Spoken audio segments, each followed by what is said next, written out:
Now, say my name. The Rolling Bad Podcast. You're goddamn right.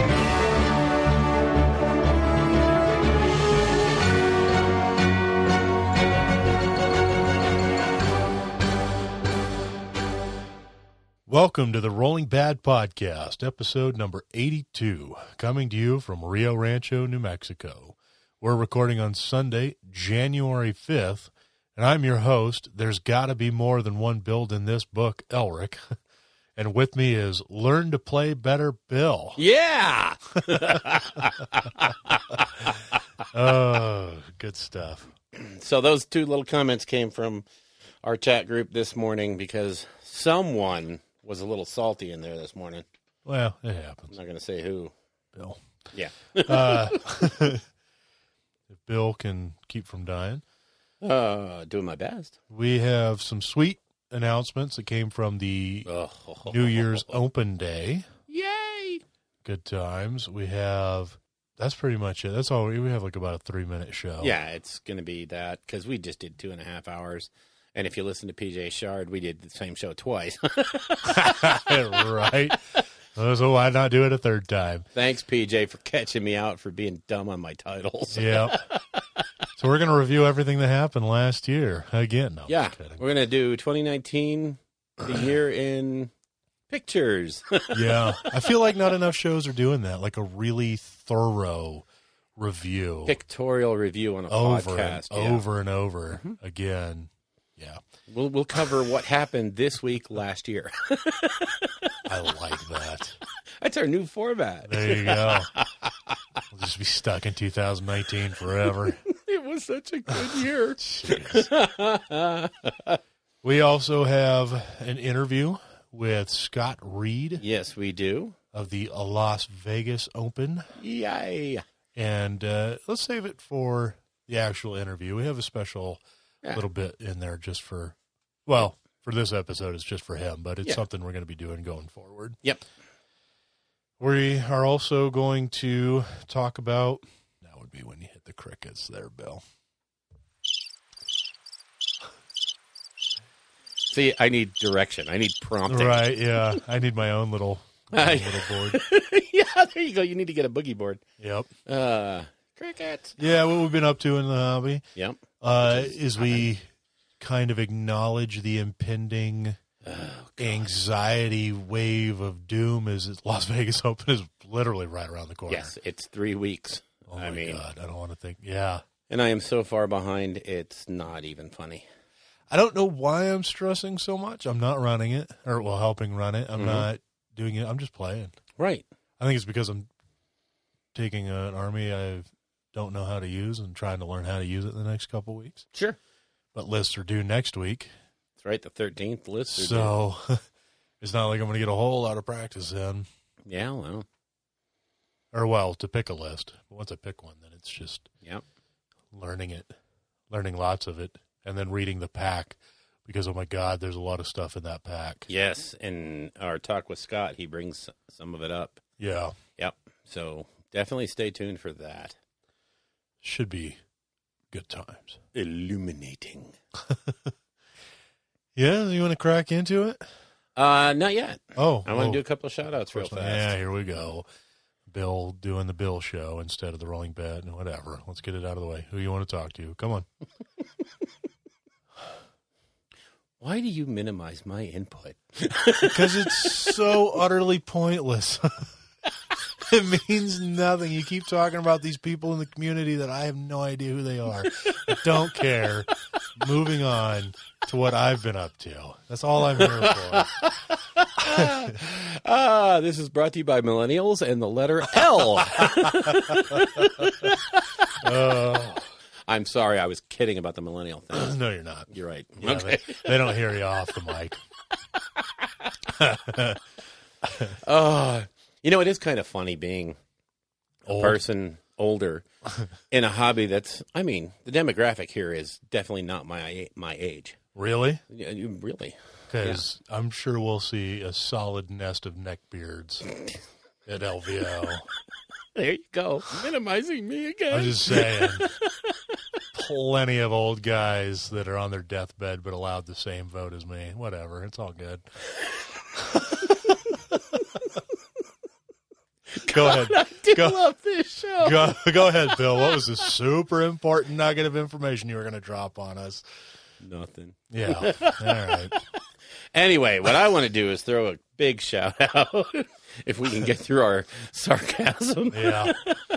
I want to throw a big shout out to Matt Hayward out there in the D.C. area, part of the Nova Open AOS crowd, and all-around great guy. He spent Friday night helping me out quite a bit with the Generic Heroes for the Las Vegas Open Narrative event, and he didn't have to do that, but he literally spent his entire Friday night and part of his Saturday morning just helped me out with that, and that was so awesome. So I actually went to Aaron Bostian with it, and he was like, oh, I got the guy. I know the guy. So here's poor Matt. You know, he's literally knee-deep in Nova work because that's what he does too. Right. And he drops everything to help me out. So shout out to Matt. Thank you so much, man. You are so awesome. And Chuck, I just want to apologize for what I say about you later. Oh, boy. Yeah. Well, I mean, that's good because on a more serious note, like I think it's really good that you're finding these people to help you get this narrative. It's a big deal. Why are you looking at me like that, Bill, right away? Because you're going to turn around me. What I'm saying is I'm glad that you're able to find people in the community to help you get this thing going, right? Because this is the first narrative event at this Las Vegas Open, right? Inaugural, yep. Yeah. So, like, if you screw this up... I knew this part was coming. Nobody will ever take you seriously in this community again. I'm just saying, like, this is your one shot. Please, Bill, don't screw this up.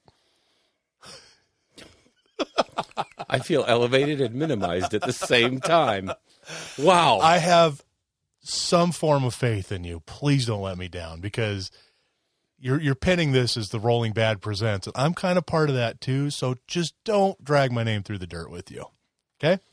Have fun at LVO. Wow. That is like the most backhanded slap in the face compliment I've ever gotten. Oh, thank you so much for, boosting my spirits and making me feel like the effort I put into this is going to actually fall flat on its face. No, of course not. I think you're going to do well. I think as you spend the next 2 weeks desperately trying to put together terrain for this event that you knew you were going to be doing this entire time and haven't gotten ready for it yet, and the pressure builds and the anxiety starts to crush you as a person, I totally, I think you'll be fine. You'll be fine, Bill. I got you, buddy. And I'm not helping you with this. Just so we're clear, I will be enjoying myself as a player for once while you jump in headfirst into a pool that has no water in it and run an event. I hate Good you. times. With the power of 10,000 burning suns, I hate you.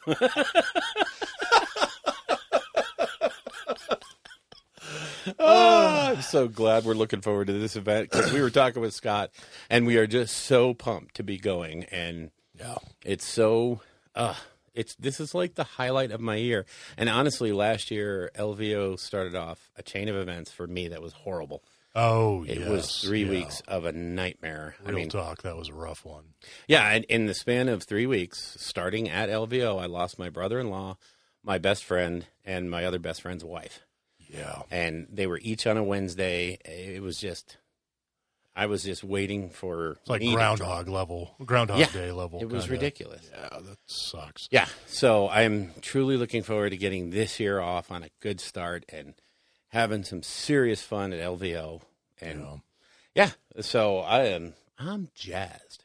And I want to seriously jump on something you said and talk about how great it is to have the entire Neo community to draw from. Absolutely. And literally, when I was in a jam because I had realized I didn't work on the heroes yet, and to have Aaron and Matt jump in and say, we got this, take a look, what do you think of these?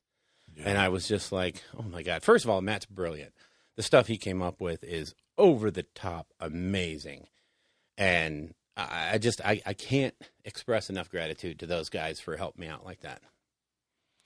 Yeah, that's what the community should do and does. I think does pretty well. Yep, it really does. Yeah, you can reach out to anybody and ask for help, and you'll almost always get it. So, and that goes for like if you're running an event, reach out to people. They'll help you. I mean, even if it's an 8-man event on a Sunday at your local game store. Yeah. You know, people will help you put a pack together. They'll help you do scenarios or pick the right scenarios. They'll help you promote it. Yeah. Oh, hell, call us. We'll make sure it gets out there. Yep. So, that's what the community is all about. So as we leave that high note of how much we love everyone in this community, okay, we're going to talk about something a little more controversial. Oh. I know. But I also don't want to cast anybody here in a bad light. I just want to talk about the little event that happened over the last few days, starting with, I guess, New Year's Eve, with the Sword and Steel YouTube channel and Naomi Steele. Yeah. And she got a copyright strike against her, and it was manually induced by the people over at Green Stuff World. Yeah. And it actually, she put out a video, and I don't know if you've seen the video, but she was pretty upset. I have not seen it. It was one of those things where I think it was like a big slap in the face, and she didn't see it coming. And all of a sudden, she had her monetization taken away. She had, a supplementary form of income for her just ripped out from under her. Right. All because she said a word she wrote a word in the title that someone felt that they had the copyright on. And, it turns out, the whole story turns out to be, oops, my bad. And Green Stuff World has apologized. And, if you read their apology letter online, he's like, look, it's just me and my wife. It's a tiny little company. We really screwed up, and we didn't mean to do this. Because, the community pretty much reacted very negatively to what they did. Yeah. And, yeah, it was pretty hardcore. And I think his apology letter is one of the first apology letters I've read that I actually feel came from the heart and not from a lawyer. No. He actually feels like he really screwed up. Yeah, well, that kind of stuff on a small creator is brutal. Yeah. So, that's just the thing. If he loses 10% of his customer base, that's his 10% of his income goes away. Well, I'm talking about for her too. Oh yeah. It's terrible for her. Because I've seen there was like some video gamers on Twitch and YouTube. This is like early last year. I think Philip DeFranco was talking about it too. Yeah. People kept doing these strikes against each other. It was kind of like their way, how kids do that swatting or whatever for video games. Yeah. Well, they were doing this too because it directly attacks your monetization. You betcha. And it's really difficult to like get out from underneath it sometimes. Very. So that it sucks. Basically, it was a big screw up that really hurt some people over some miscommunication. Yeah, just, it's the way it worked out is Green Stuff World they have the copyright for Color Shift paints in Spain. And they are involved right now in a legal battle with Vallejo, which is a much, much bigger company, but who also use the word Color Shift on their boxes. And Green Stuff World if they don't defend what they have, they'll lose it. Yeah. So, they're in the same boat as everybody else. You kind of have to do this. And so when they're going up against Vallejo, it's one thing. But then to pick on a small YouTube creator in Canada, that's... But, he understands he did the wrong thing, and he went about it completely incorrectly. And like I said, it's the first apology I've ever read that was sincere. I felt was sincere, and he really feels like, I really made a mistake here. It was really dumb. I should have thought before I jumped. Yeah. But, we're all guilty of it. We all do stupid stuff. So, I don't really want to... I want to acknowledge that this happened. I don't want to say anybody here is totally in the wrong. And I really want to say, if you watch Naomi's videos on this, I swear a couple of times I thought she was just going to burst out crying. Yeah. I was like, wow, she's taking this hard. So, and I think that's probably why it got so much attention. Yeah. Was because it was really, I think it really hurt her feelings. So, but I would hopefully say that all's well that ends well. And I think everybody is back on track now, and they've taken their fight back to Spain, and they've left the poor little Canadian girl out of it. Well, that's good. But, it goes back. There's also those, how many times have we seen like the Wargamer Fritz copyright strike where he lost his entire channel? His entire channel was wiped out, including all the stuff he'd ever put up there. Because Paramount, thank you. On one of his videos, he was shooting, and in the background was his family TVs. This is a little guy shooting in his house. We're not talking about some, monster production. Yeah. And in the background was a TV, and you could see the movie that was playing on the TV, and it was one of their movies. So they basically ripped him. He was basically removed, expunged from YouTube. And that's the power that a company like Paramount has. They completely destroyed this guy's income source and never to be returned. He had to go other directions because there was no arguing with YouTube, because if Paramount says jump, YouTube goes, yes, sir, how high? Yeah, because the legal battle is going to be so ridiculous, and they're not going to do that over some little guy. They have that whole, I don't know where it's at now, but that whole EU law that was talking about copyright material just seems just crazy. But yeah, it's also kind of reminiscent of like the stuff GW was going through years ago. Oh yeah, where Chapter House. Yeah, with Chapter House, and everybody got all over Games Workshop, and it's like, well, but you kind of have to defend your stuff. That's how copyright works. Exactly. There's no winners in copyright law. Nope. There's only losers, and there's losers and there's lawyers that get all your money. Yes, that's quite true. So it's crazy because if you don't defend your IP every time it's contested, the court looks at it as, well, you don't care about it, so we can't. And so all you have to do is ignore one thing, and that becomes your response going forward. And so, they have to. And Chapter House beat them. That's why we have Age of Sigmar. That's why we have all these different things, is because, you know what? The old world wasn't copyrightable. I'm sorry, but the word elf is not copyrightable. Dwarf is not Dwarden is copyrighted. Yeah. And that's protected. And a elf, is now protected. And all these things, and Adeptus Astartes is protectable. Yeah. Whereas Space Marine is kind of iffy. Sisters of Battle isn't. That's why it's the Adeptus Sororitas book. That's right. Yeah, and that's the stuff they won on. Yep. It's like, it turns out you can't put up a model and call it an Eldar Farseer jet bike. Mm-hmm. Whoops. Yeah. Who would have thunk? Yeah. So, whatever. But so, it's weird that we have to go through this, but I also think it's silly that people feel the need, and that there's a system out there that tells them they have a need to do stuff like that, because if you don't, you lose your property. Yeah. And that sucks. So, Rolling Bad Podcast is now copyrighted under...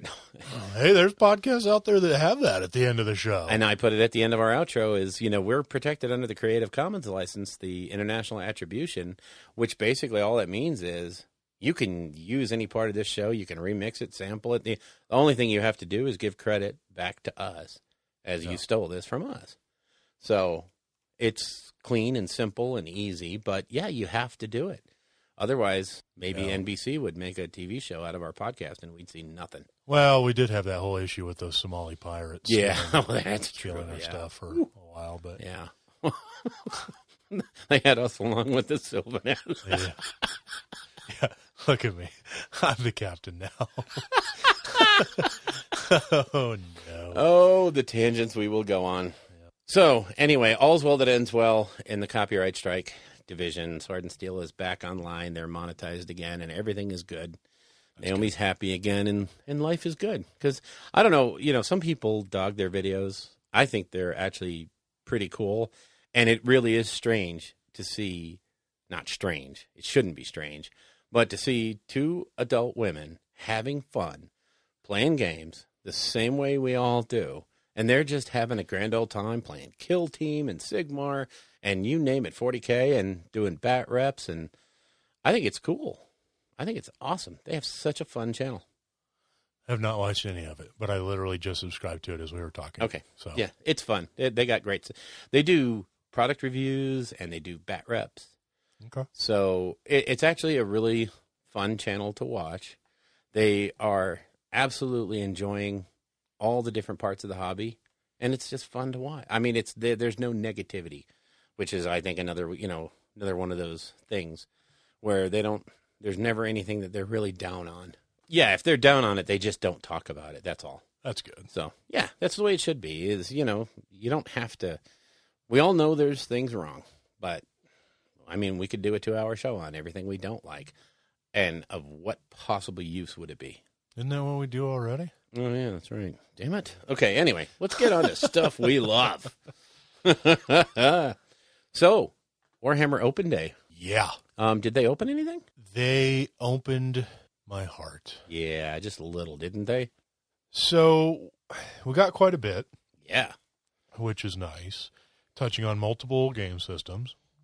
And then we even got a little bit of an announcement today. We can talk about that after. But Yep. the smaller stuff, none of it's small. No, everything. God, yeah, like it's everything all there so was good. pretty big. All right, let's talk about the Warcry monsters. Yeah, 3 monsters. gorgeous. They've been announced before. We've seen on Yes. the community page. Yep. Yeah. God, these are so good. These are the kind of models that I want to start picking up just to paint, Yeah, they're just to have them. God, they're so good. centerpiece kind of things Yeah. that you can do for Warcry that will just expand. But also, almost all of them are usable Yeah. in their own faction. In their own. That Myrmidon is in the Slaves to Is in Darkness the- book. Yeah, So, I believe so. Yeah. but yeah, they're all gorgeous and fantastic. And obviously, if you're into Warcry, there Yeah. you go. And also, they Amazing. may tie into Age of Sigmar a little more because the Wrath of the Everchosen book was shown. And this is the first campaign book for this year that we're getting for Age of Sigmar. And I don't want to toot our own horn too much, but Okay. called it. Who called it? We called it. Yeah, Campaign books. there you go. And First thing that got announced. boom. Here it Second comes. thing that got announced, Yeah, I guess, second technically. thing. Quadrant Overlords and Tzeentch got announced. But so this will be kind of like the Psychic Awakening stuff for. Well, I don't know if it's going to be more than one book, or if I think it's just going to be this.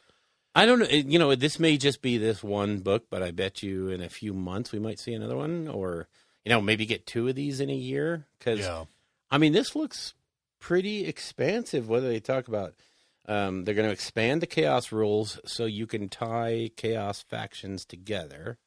so the way it's been explained to me for this is that it kind of cleans up how Chaos books interact with each Right. other, especially Slaves to Darkness. Yeah, it gives Archeon more choices. And I guess it's going to do something similar to like how Cities was, where it's like for every 4 War Scrolls you take of Cities, you get 1 Yeah, from so for every 4 Slaves to Darkness scrolls you take, you can have 1 Blades of Corn or Sure. something. That I don't Yeah. know for sure. Yeah. But that's kind of how it was. but if it goes outlined. down that motif, it would be a mechanic we already know, right, and it would work just like it does. and it would be, I think, cleaner than, which is really weird because I think it'd be cleaner than the keyword thing we're getting now. Mm-hmm.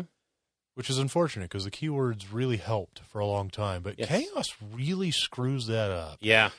You know, There's- and it's a shame because they were explicit about how they wanted to get away from bloat, Yeah. and they wanted to get away from having, you got to have like 4 or 5 freaking books to play one Yep. army and Chaos has descended right. Maybe it's Chaos for you, right? But it's kind of just descended right back into that needing. Into that chaos. I need my Beast of Chaos book. I need my Tzeentch, and now I need my Slaves to Darkness, as well as my gaming book, as well as my General's Handbook. Yeah. To play this 2,000-point army. That's a bit much.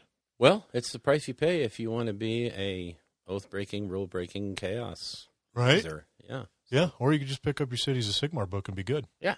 Or you could pick up your Ogre Mawtribes book and just go, I think most of Twitter disagrees with you on the power of Ogre Mawtribes, but I'm not talking about the power level. Oh, I'm not saying that they're, winning tournaments here and there, but I am saying it's a hell of a lot better than what we had before. and they look sweet on the table. They sure do. I'll talk about that later. Mm-hmm. Okay.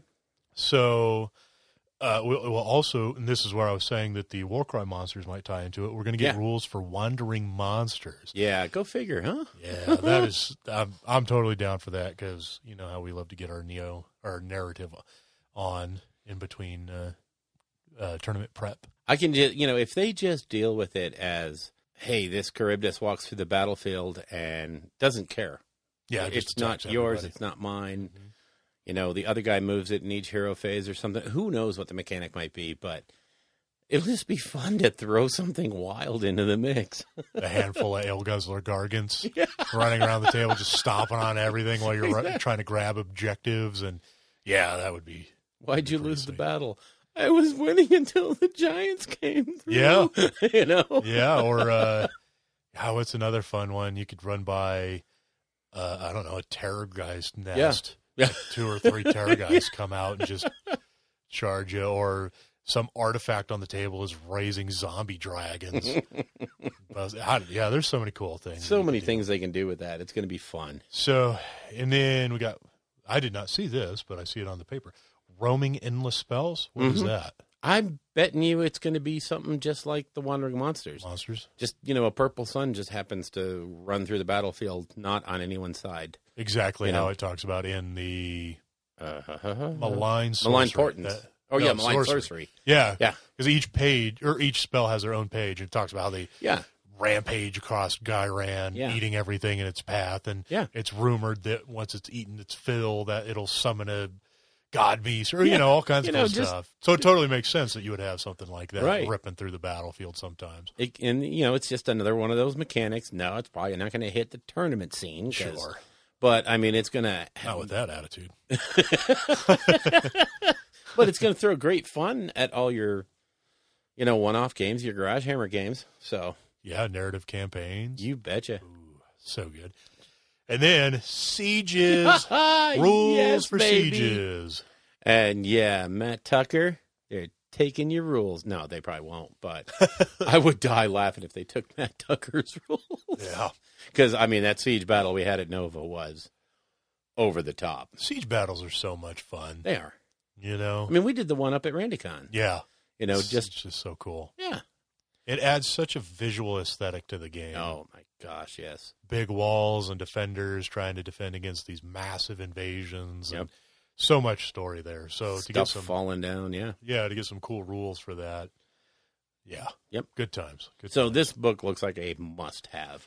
And then from the narrative side, the story side, this is Catacross versus Archaon. Yeah. And that's what the story will tell is the Osiarch Bone Reapers going up and trying to take the 8 points, the Allgate, away from Archaon. Which I believe the only ones to do that so far is the old Iron Jaws. I'm telling you. I think so. Anyways, I don't know. Maybe. I don't think they got it. No, it's the statue of Archaon. Yeah, the statue they keep messing around with, Yeah, so, good old Gordrak. Yeah, you got to love them. But, I think if there's anybody that could do it, it's the Bone Reapers, right? With a +1 armor save across the entire army, immune to battle shock, re-rolling everything, and then re-rolling it some more. Such a fun book. Can you leave your salt out of the review?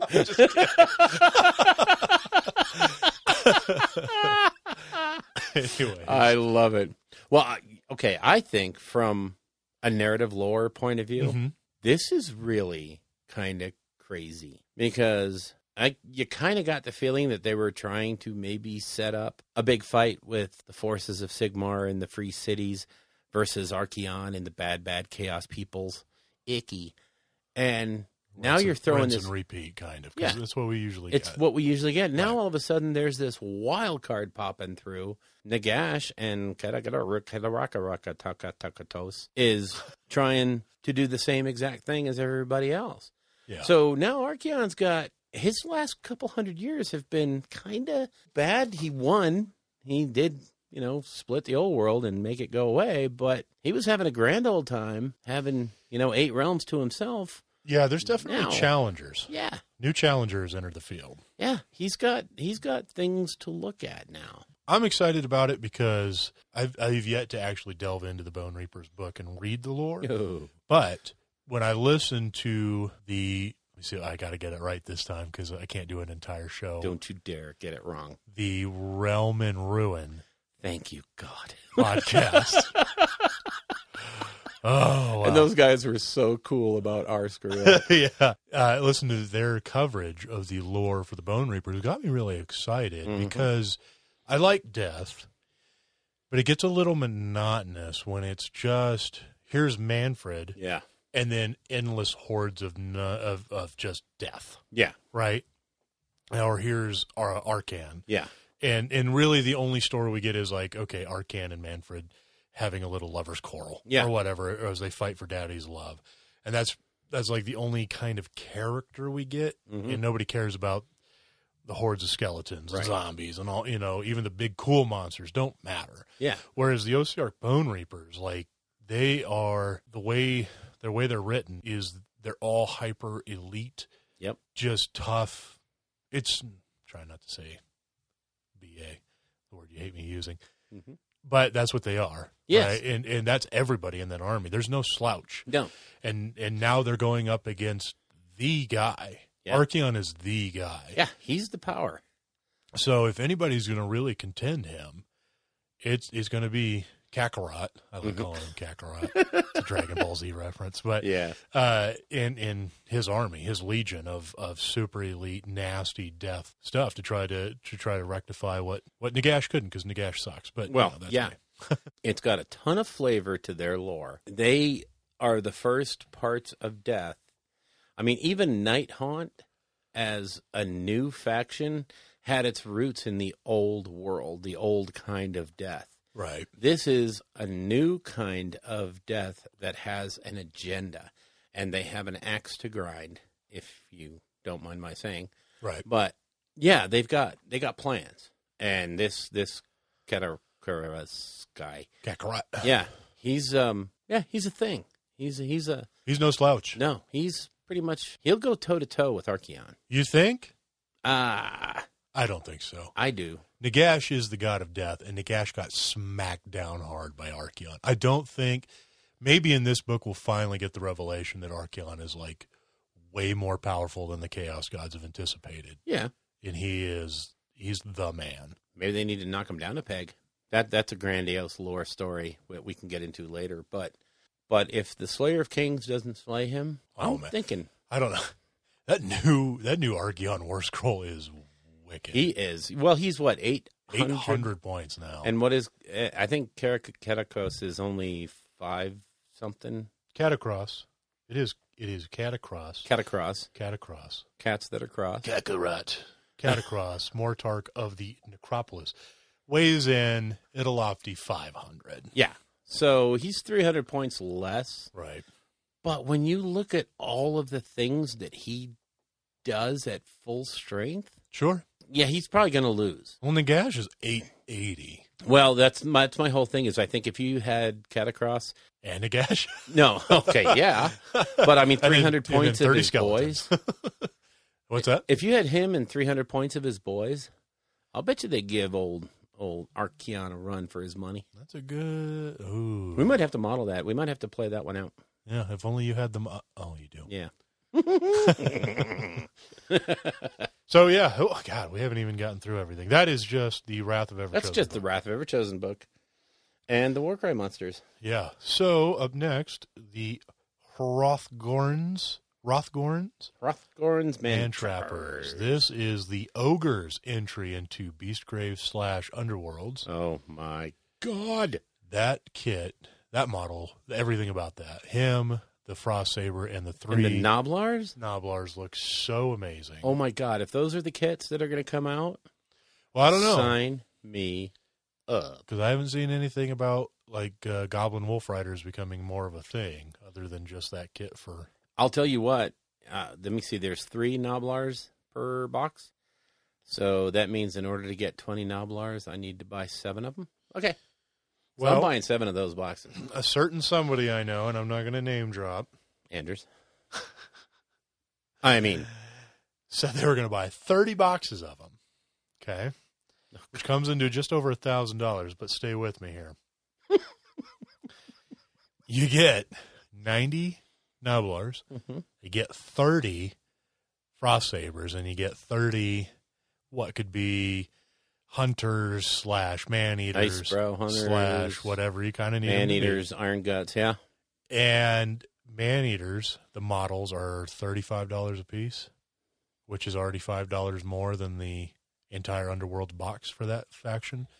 The Frost Sabers are 2 for $18, and then I don't even know, it doesn't even matter what Noblars are at that point. So you would actually be saving yourself quite a bit of money if you just go out and bought 20 or 30 boxes of this new kit. I would take that person and slap the living you know what out of them. Why?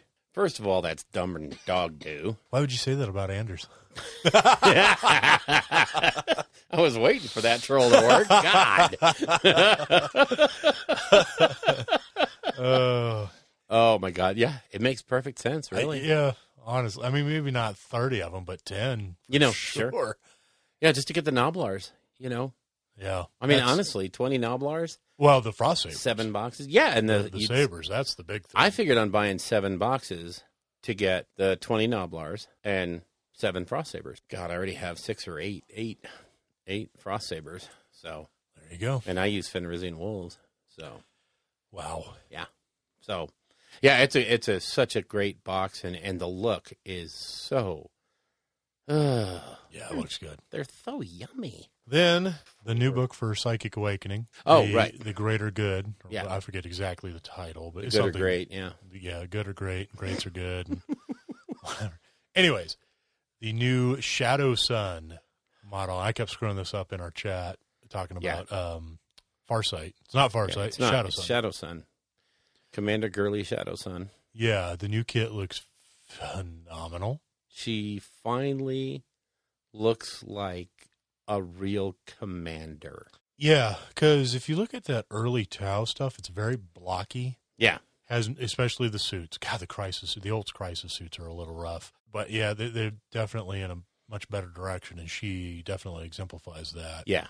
And rule-wise, because she was always in their little sub-factions, she pretty much just went with one. She was limited to the, Shadow, I forgot what the Enclave was called. What their septs and all yeah, that stuff. But she was limited to her own sept. Yeah, whereas now she is like the military leader of the Tau, so she's she can commander. She can jump on board with anybody. Yes.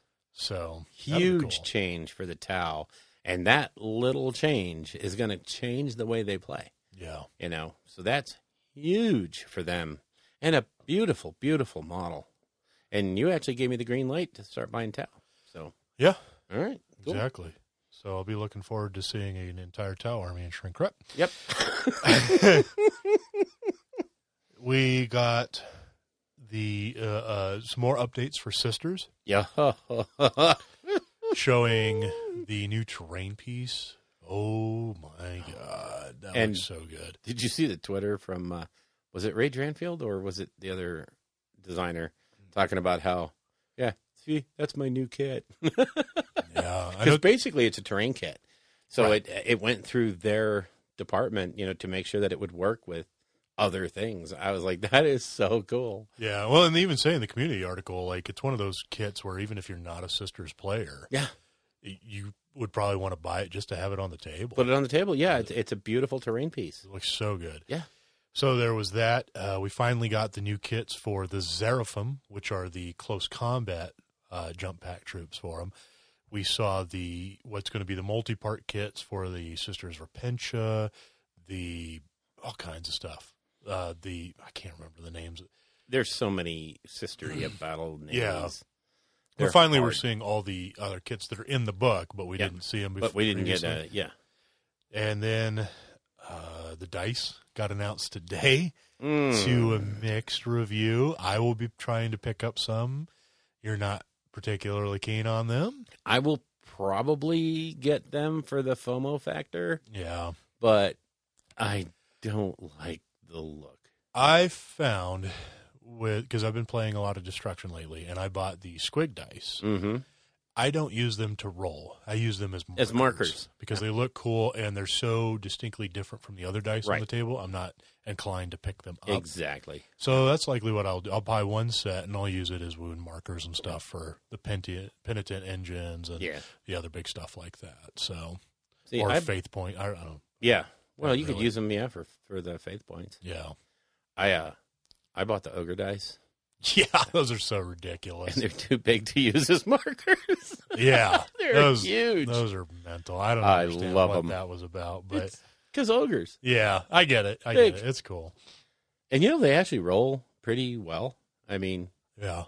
I was pleased with the results they got. That's why I didn't use them in the game. Yeah, I think. Yeah, I got to say so too.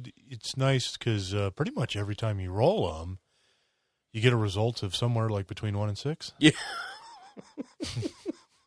So after Sisters, Hashtag LTBT. uh, Oh, LTP. Yeah. LTPB. Learn to play better. I'm gonna make a shirt. Yeah. Be the Rolling Bad logo on top, and then at the bottom hashtag LT. Yeah. LTPB. Yeah. Finally, from the open day. Want to cover that? Because it just sounds dumb. Sounds old world bull crap. Oh, so Teclis is back at it again. The Pointy Elves. We baby. are getting a new army of some kind. Yeah. All we know is that it's going to be pointy. They'll probably come up with a better name. And it has to do with Teclis. This is his second try because the Deepkin project Deepkin were his first try. didn't quite pan out. I don't know why. So these will be models that can't hear. Can't see. Oh, no. No, yeah, he yeah, has that one already. They have that. So, yeah, these guys can't hear. So you're not going to be able to actually do what you want with them on the table. Your opponent's going to get to move them because they can't hear the order. Ah, I like that. See, I just settled up a new mechanic. God. Okay. Oh, yeah, it'd be like, was it the old Apocalypse rules for Grey Knights? Yeah. When he killed all the demons, your opponent got to take over the army. Yeah, so dumb. God. Anyways. Yeah, I'm pretty excited. I said the three armies that I'd be really excited to see. This would be on the bottom of it was Tyrion, Yeah. Teclis, and Malarian's Yeah. armies. Yeah. And I wanted to see Tyrion and Malarian's more, but I'm definitely excited to see this. I wanted to see what they do with elves because I feel like they've really moved into some cool directions with them. Yeah. As far as the Deepkin and the Daughters of Cain. Yeah. Are very cool, unique-looking armies.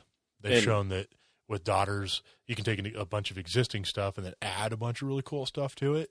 And then with the Deepkin, you can just start from the ground up and create a whole unique, cool-looking army. Right.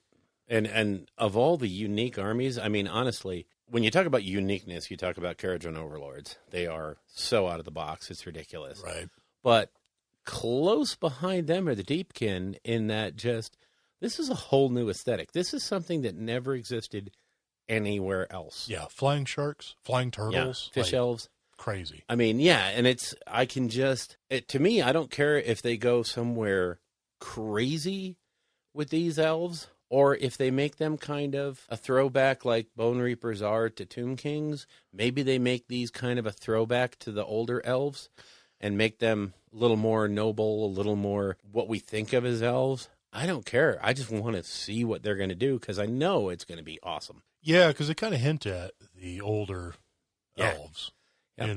with the pointy swords and pointy hats and Even they say pointy elves, Yeah. which when you think about it, that's kind of you don't normally hear Games Workshop coming out and, using their own little monikers against themselves because I guarantee you they're going to have a real army name on the front of the Battle Tome, and it's not going to be Battle Tome Pointy Elves. No, No. So to have them, poking a little bit of, I don't want to say fun, but yeah, poking a little fun at their own. Yeah, I don't care if they're throwback or if they're just, Star Trek elves. They're going to be cool. Yeah, pretty excited. And you think we'll get to see some of the first models at LVO? Not physically in hand, but No, but maybe pictures and stuff. Yeah, at the reveal day. At the reveal, it'll either be there or Adepticon for sure, I think. because, so, like they said, all this stuff at the open day is coming this year. They're not saying next month. They're saying this year. Yeah. So, I mean, this stuff could be 6 months away. But, they have enough to be showing silhouettes. So that means they got something. Yeah. Well, the Sisters are right around the corner. Well, we know that's a January order. Yeah. They confirmed that. But this pointy elf thing, Mm-hmm. who knows? I know. I tell you, I I am looking forward to this just like I did the Cities of Sigmar book, not because I have any interest, but because I know so many people do. Oh, yeah. So many people are looking forward to this that it's just going to be a good thing for the community. Elves are very popular. So that is pretty much everything that's come out new. On the open day, yeah. Yeah. And the pre-orders.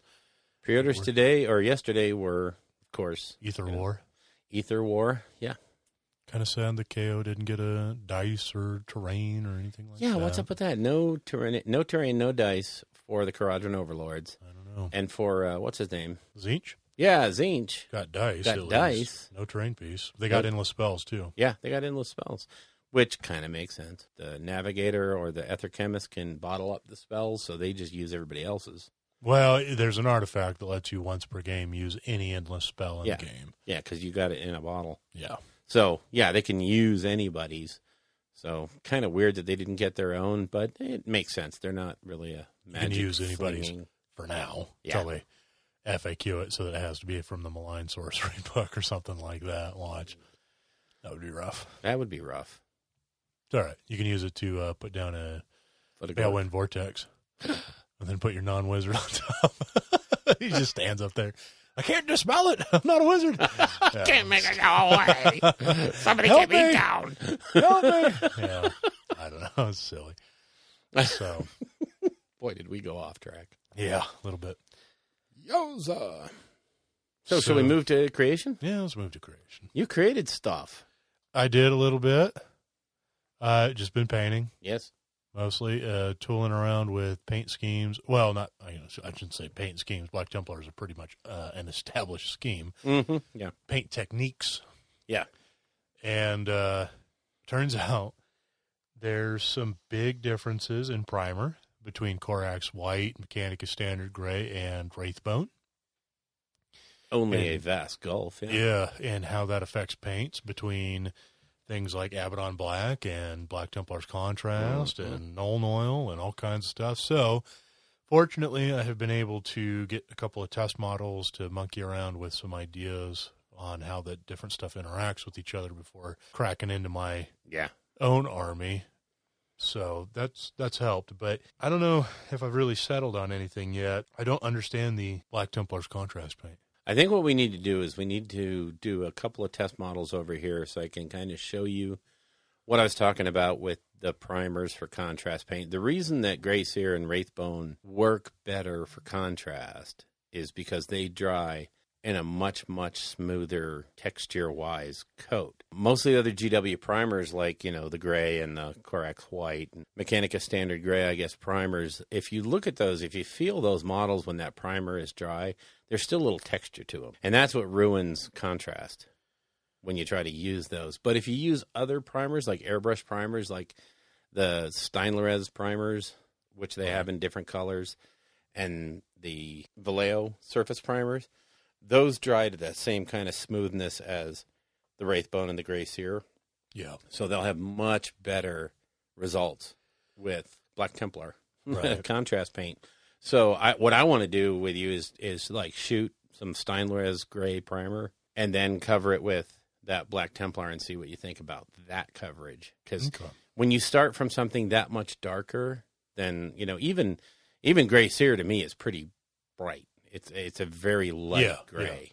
So it's hard to get it down to those darker colors with contrast. Well, what I'm wondering is, because to me, this black kind of defeats the purpose of contrast. There's no depth. There's no lighting. So it's like, well, why didn't I just use Abaddon Black? That's why I said, when I went to, I think, Chris Peach's class I think it was a Duncan class, to actually paint a Raven Guard or a Black Templar. The model that we did was a Black Templar, but we started from Mechanica Standard Gray, and the only thing we did was use Nuln Oil in successive coats until you got to a reasonably dark color that I won't say was black, so that you could then highlight it without having to use that Eshin Gray, which, if you ask me, is too much. There's too much of a break there.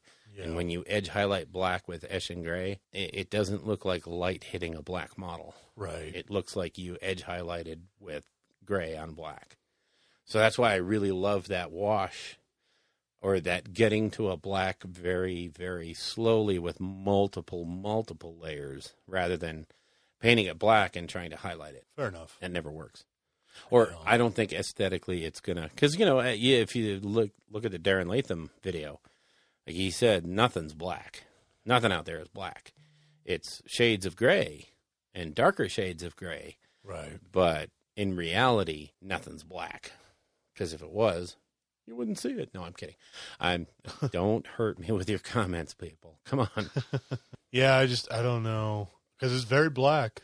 Yes. I put 3 coats of Black Templar contrast on it. It's very black. Yeah, and you've lost all there's no contrast on that. Right. It's black. Whereas if I didn't put the 3 coats, it's like streaky and uneven. Yeah. So I don't know. Yeah, there's different ways to get there. And see, again, it goes back to that whole thing of black and white are harder than heck to paint simply because once you've reached that color, you have no highlight. You have nowhere to go from there. Right. So you have to actually bring it back a few steps. Understand that the way the eye sees those dark colors, you don't have to go with a black. And in fact, a lot of these black paints are far too black, unless it's your final touch on something. They're not good for bases. They're not good for base coats, I mean. Interesting. All right, yeah, we'll have to give that a whirl. Yeah, we can shoot a marine, and then I'll just recreate what Peachy did with the washes, so you can see how that worked. Sounds good to me. Yeah. Have you been up to much creation? Not even a little bit, because my creation right now is going to be hills and dales and valleys and trees and desert things for LVO. Yeah. So I've literally put all of my hobby projects on hold because I have to build nothing but terrain. So where are you going to store all this terrain after LVO? And then excellent. Yeah, and then, excellent. Mm-hmm, yeah.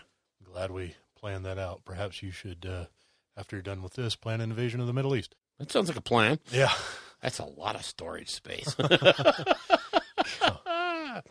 But in the creation department, I do have something. I got the December asset drop box. Ah, excellent. And yeah, inside of it there was 3 Green Stuff World paints. And those are for doing kind of a rosy pale flesh. Very interesting color choices and an interesting method of going about getting sort of a rosy colored flesh. Not the battle-worn flesh, but say something like a cherub or, somebody that doesn't get exposed to the elements all that much. Neat little technique in the book there. And then the other paints were from a company called Meng, M-E-N-G. And these are really neat because they're very dark grays. There's like a battleship gray, a light battleship gray, and then sort of a blackish or a very dark color, a dark gray. The technique there is to do like concrete and roads and that sort of thing. So yeah, that's a really interesting set of colors from them. And there were 2 brushes.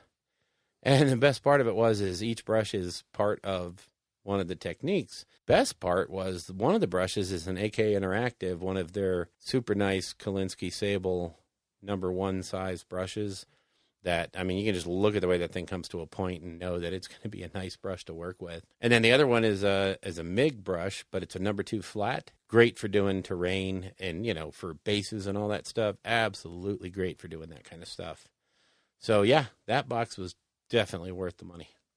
Definitely worth it. Those 2 brushes alone are probably 10, 12 pounds, maybe more than that. So that's half the box right there. And then you still get 6 paints. Sweet. As well as the 2 tiles to practice with. So, yeah, it was a pretty good box.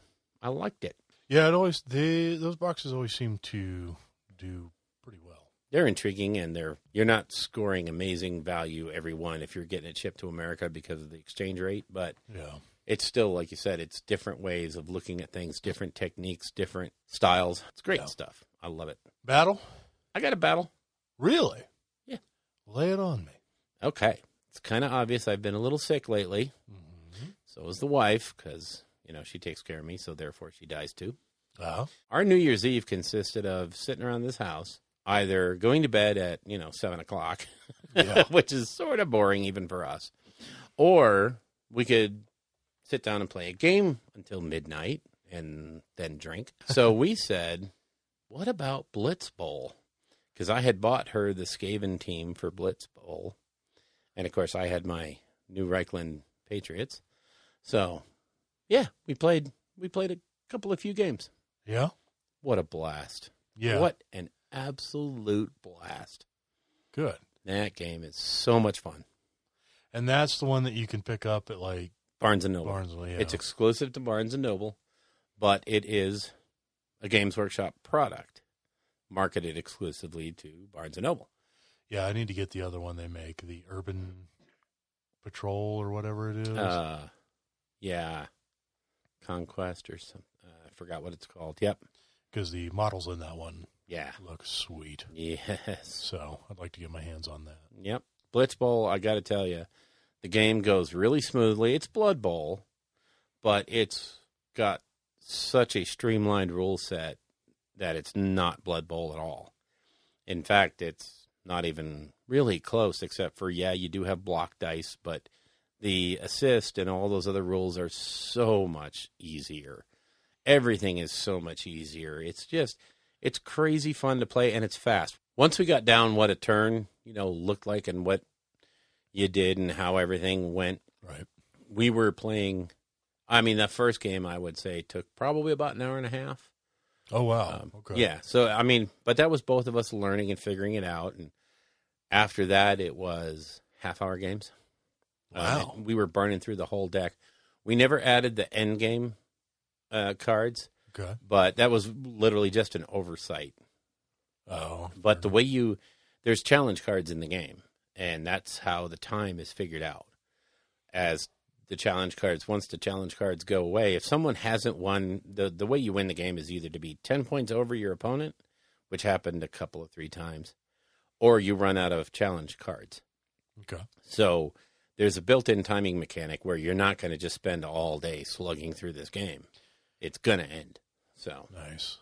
Yeah, it was a blast. We had a good time. And here's the kicker is, playing it with the wife and getting the multiple games, not, well, come on, sit down and play another game. It was like, okay, let's try again. I think I can do something different this time.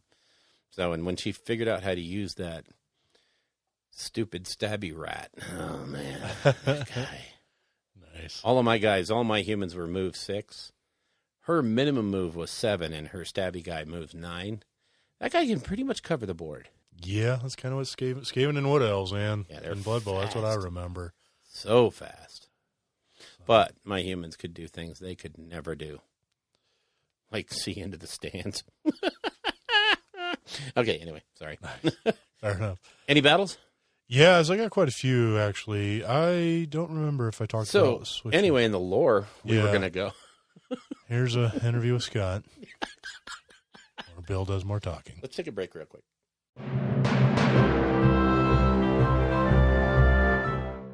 So, yeah, I got some battles in. I played some of my Path to Glory stuff. Yay. Did I can't remember if on the last show I talked about how I switched over to Trogs. Yes, you did. Yeah. Okay. So, did I talk about... Oh, then maybe I guess I talked about the games. I played against... Castillo and Anders? Yes, you went over those. Didn't you play one against Troy recently, though? That was what I played first. Oh, okay. Yeah, then... Because you covered the game with Anders and you covered the game with Castillo. Oh, well, now it's all a blur. Well, that's what happens with age. Well, I did play a warm-up game, or, well, not a warm-up, a practice game for LVO. Nice. Yesterday against Andrew, and I brought the Big Wog, which is what I want to take to LVO, and he played Maw Tribes. And we played I believe the third mission. It takes place in the Realm of Fire. And the realm feature was everything, all the terrain features are on fire, so they block line of sight and all of that. They're all infinitely high. And tons of fun. Fortunately, I just have a Cunning Ruck for shooting, which is kind of mid-range shooting anyway, so it's not like that affected me too greatly. And he had some lead belchers. They're pretty mid-range shooting as well. It was pretty good. It was a nice little stress test because I initially had a 30-man unit of Ardboys that the list was kind of built around. It was Cunning Ruck and 30 Ardboys 30 Ard Boys and 2 units of 5 Brutes in a Iron Fist. Problem I ran into is I tried to take on way too much with the Ard Boys. I think I ran them into like 8 Gluttons. Damn. 6 to 8 Iron Blasters, right? That's what they're called. Lead Belchers, right? Lead Belchers. Yeah, Lead Belchers. Yeah, Iron Blasters are the big model. Big cannons. You don't want that. His Tyrant and some Iron Guts. And yeah, I just didn't hit nearly hard enough. And then when he swung back, yeah, he pretty much deleted 30 Ard Boys. Ow. So yeah, it was rough, but it was nice because my initial thinking was with a 30-man unit, it's a lot of points, but they're big enough that they can engage multiple units. Yep. If they need to, which I think is kind of important, but I think I just bit off way more than I could chew. I mean, it was like 3/4 of his army or whatever. Yeah. That I tried to take on with one unit. Of course, it didn't pan out. Then I ran the Cunning Ruck shooting against he had a Huskard on a stone horn. And in one round of shooting, I did exactly enough wounds to kill it. That's good. Yeah, between the hero shooting from the ruck and then the shooting phase shooting. So I was like, all right, yeah, that's kind of what I want the ruck in for. Yeah, you don't want to have that thing healing up. Right. But I got to make a few changes because the Brutes. The Brutes are bad. I think I know that you were saying that this morning, but yeah, I hear everybody talking about how they're actually really quite playable. I kind of shouted it out into the Twitter, the Twitter boys. And, there's some people that don't agree with me, and that's fine, that they've managed to get some mileage out of them. I don't see it. I really don't see how you get anything out of Brutes. I think the pigs and the Ard Boys are just better in every conceivable way. That being said, you can't argue with other people's results. Yeah. So, it is what it is. I don't know if I really want to keep trying with them. Yeah. I probably won't. I'd rather go with the pigs. I think the pigs hit harder and they're way faster. Yeah. And then the Ard Boys, there's some tricks you can do with them. A big unit is 20 or 25 or whatever. I did notice that with the big WOG, there's a lot of rules to remember. I bet. So I'm going to have to get used to that and start practicing and so I can remember everything. The particular list I had, it had the Cunning Rucks. Yep. So you can move or fire in the hero phase with one of the units of the Arrow Boys. Yeah. Then it had the Iron Fist, which gives me access to a Mighty Destroyer's move in the hero phase, a free one. Yeah. And then at the time in that list, I had a Foot Boss who had Cunning Deceiver. I believe it's Cunning Deceiver on him. No, not Cunning Deceiver. Brutally Cunning or something like that. I can't remember. Anyways, it gives him another Mighty Destroyer's move for free. So there's lots of hero phase shenanigans with that, and it was just trying to figure that out, plus managing the Big Wall points and what they allow you to do and everything. So it's just a lot to take in, a lot to remember and work with going forward. But well, do I have a website for you? Yeah, right. Yeah, the whole time I was playing, I was like, I really wish I had printed out some AOS reminders goodies on this stuff, and I will be printing that stuff out when I finalize the list. Yeah. I will definitely have that ready to go for LVO. Cause, yeah, you got it. It's almost a must-have these days. Yeah, and it's so much stuff that I don't want to run a little long on my end and then deny my opponent time as I'm screwing around with the hero phase that takes a little longer than some other people's would. So still trying to figure out what I want to do. I didn't realize this is why you read the pack. I didn't realize that all the missions are set in a realm. Yes. And then when you're in that realm, you have access to all the magic for it. There's realm abilities and all that stuff going on. So with that first list, I only had a Wargog prophet. Yeah. So just one wizard. And I thought, well, maybe it'd be better to throw a couple more wizards in here since I have access to so many different spells. Might be pretty good. So yeah, I'm gonna tool around with a couple more ideas, but I am gonna have to settle on something here pretty quick. We got one more week until lists are due. I was gonna say, what's Friday? No, it's not Friday. Friday or Saturday. Saturday the 13th, I believe. So no, I think it's Sunday. It is No, it's Monday the 13th. Oh wow. So yeah, you have a little more than a week.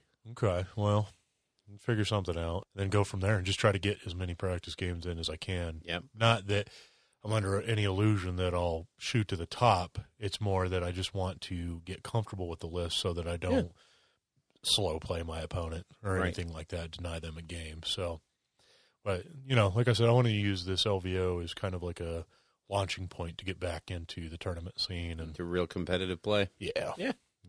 Well, I mean, that's a good time because this one basically doesn't count since it's the end of the competitive year. Right. So, you can use this to just get boned up and bone splitters get boned up.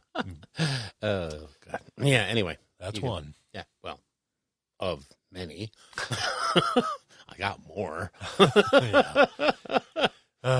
Anyways. So, yeah, I'm getting pretty excited for it.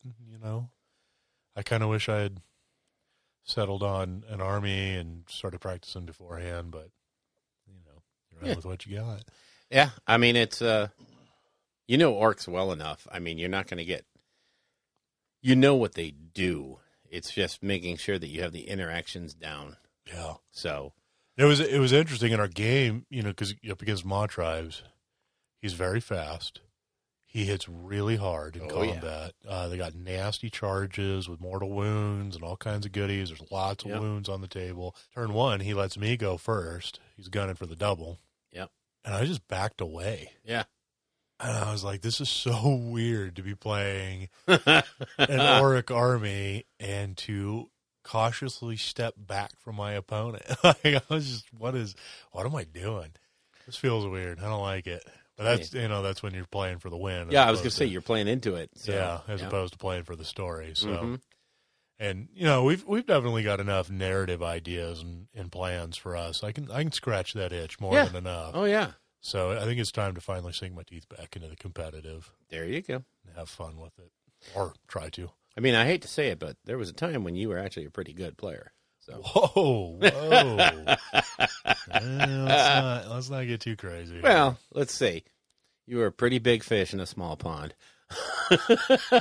Something like that. No, come on. You were going to events and you were kicking butt. So. Yeah, not so much with Age of Sigmar. Definitely in 8th No, edition. but with 8th edition. Yeah, 7th and 8th was my heyday. But that's what I mean. It's like riding a bicycle. Yep. You do remember until you get older, and then you just keep falling down all the time. Just everything hurts. Yeah. All the yeah. I gotta pee. So goddamn it, play now. Right. Yeah. Cool. Yeah, I think that's it for battle. The games we've been playing. Yeah, literally all I've done, I haven't lifted a paintbrush. Again, I've been deathly ill, and I got to the point where I have 2 fractured ribs from coughing so much, and that's fun. I appreciate your commitment. Yeah. So. Yeah, it's annoying as what. Yeah. Because I have to stand a lot. It's hard to sit sometimes. Yeah. Because there's just too much pressure. But what the hell? You move on. Here's a question. Okay. You think we'll be here at the end of this decade doing this show? Wow. I would like to say that, yes, I will be alive. That's what I love about you, Bill, your optimism. I'm a glass half full kind of guy. Yeah, right. It would be cool to be doing this in 2030. That would be awesome. It's interesting because, it seems like so far off, right? Right. But here we are doing episode 82. Yeah. We're doing this for, 4 years? Yeah. It's kind of nuts. Yeah, already. So. I don't see why not. Yeah, and when you really think back about it, the game is just barely over 4 years old. Mm-hmm. We're still in it. It's literally in its infancy, especially in the lore. I mean, we're just we're scratching the surface. We're just putting together storylines now. Yeah. And honestly, really, if you think about it, this new Wrath of the Everchosen book is the first, other than, the first 4 books that came out to Forbidden Power to roll out. Or no, I'm sorry. The Realm Gate Wars. The Realm Gate Wars. This is the first book that actually builds on something in a book just before it. This is taking not just the Osiark Bone Reapers tome, but the Nagash, Necroquake, the Forbidden Power, and this is building on that. There's there's an ongoing theme here. Nagash is being a thorn in everyone's side. Yeah. And he's affecting the outcome of all kinds of things.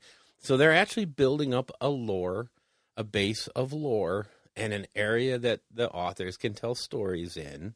And it's actually, to me, this is kind of refreshing, and it's nice to see that they're charting a course forward and saying, this is where things are going, and y'all are more than welcome to come along with us, because we like y'all.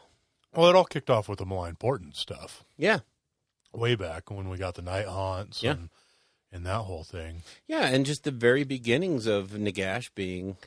And, like I said earlier, I kind of thought this was going to be a Sigmar versus Archaon, i.e. Chaos, sort of centered world, and everything else was going to be ancillary to that. But honestly, that's not the way it's going. I think actually Sigmar is the minor player here. Yeah. Yeah. Well, yeah, you'd made the comment. You thought after the Soul Wars and all that stuff that they might be kind of moving on past Nagash and seeing the other players. But no, it definitely seems like Nagash is the base storyline that everybody else interacts with. Right. Which I think is really interesting, that death is kind of the underlying constant focus of Age of Sigmar. It has been now for 2 years or so. Yeah. Since Malign Portent. Yeah, since really a storyline has taken root. Yeah. I mean, we had the initial Sigmar blasting his way back in. Yeah. And now and waking up all the gods and getting everybody else's armies stirred up and fighting back against chaos, and now here comes Nagash making his power play. In a certain respect, the Realmgate Wars were kind of, I don't want to say boring, but they were almost kind of scripted, because you basically knew that Sigmar couldn't lose. If Sigmar lost again, well, the whole game system goes away. It's no fun to just play Chaos, unless it's Warcry. But right. But honestly, it had to go somewhere, and my money was on, I think everybody's money might have been on, this is going to be the forces of Sigmar and the Golden Children, the Stormcast Eternals, sure, running smack into Chaos and bringing everybody, all their allies with them. And, Nagash is just going to be Nagash, and Gorka Morka is just going to be Gorka Morka, and they'll do their own little silly things. Go ahead. Well, I mean, that's not how it panned out. Nagash at a very early point, right after the Realmgate Wars, decided to be a complete jerk, and he has changed the face of Arrakis. He controls the spice. So, well, you wouldn't be wrong in that, because even looking at the book focuses, it's always been lots of order and chaos releases. I mean, there's 3 destruction and 3 death books. That's it. I know. It's crazy. There's tons of chaos. We just got an announcement for more chaos and order, and then another order army. Yeah. So it's totally, I can see why you would think that it would be Sigmar and his allies in whatever amalgamation of order. Flavor, yeah. Yeah, it is, against Archaon and all the chaos stuff. And then the outliers would be Death making his little plays, and then Destruction just being this random card, kind of like what they are in 40K, right? Like, orcs just kind of show up whenever they're kind of like a MacGuffin. Yeah.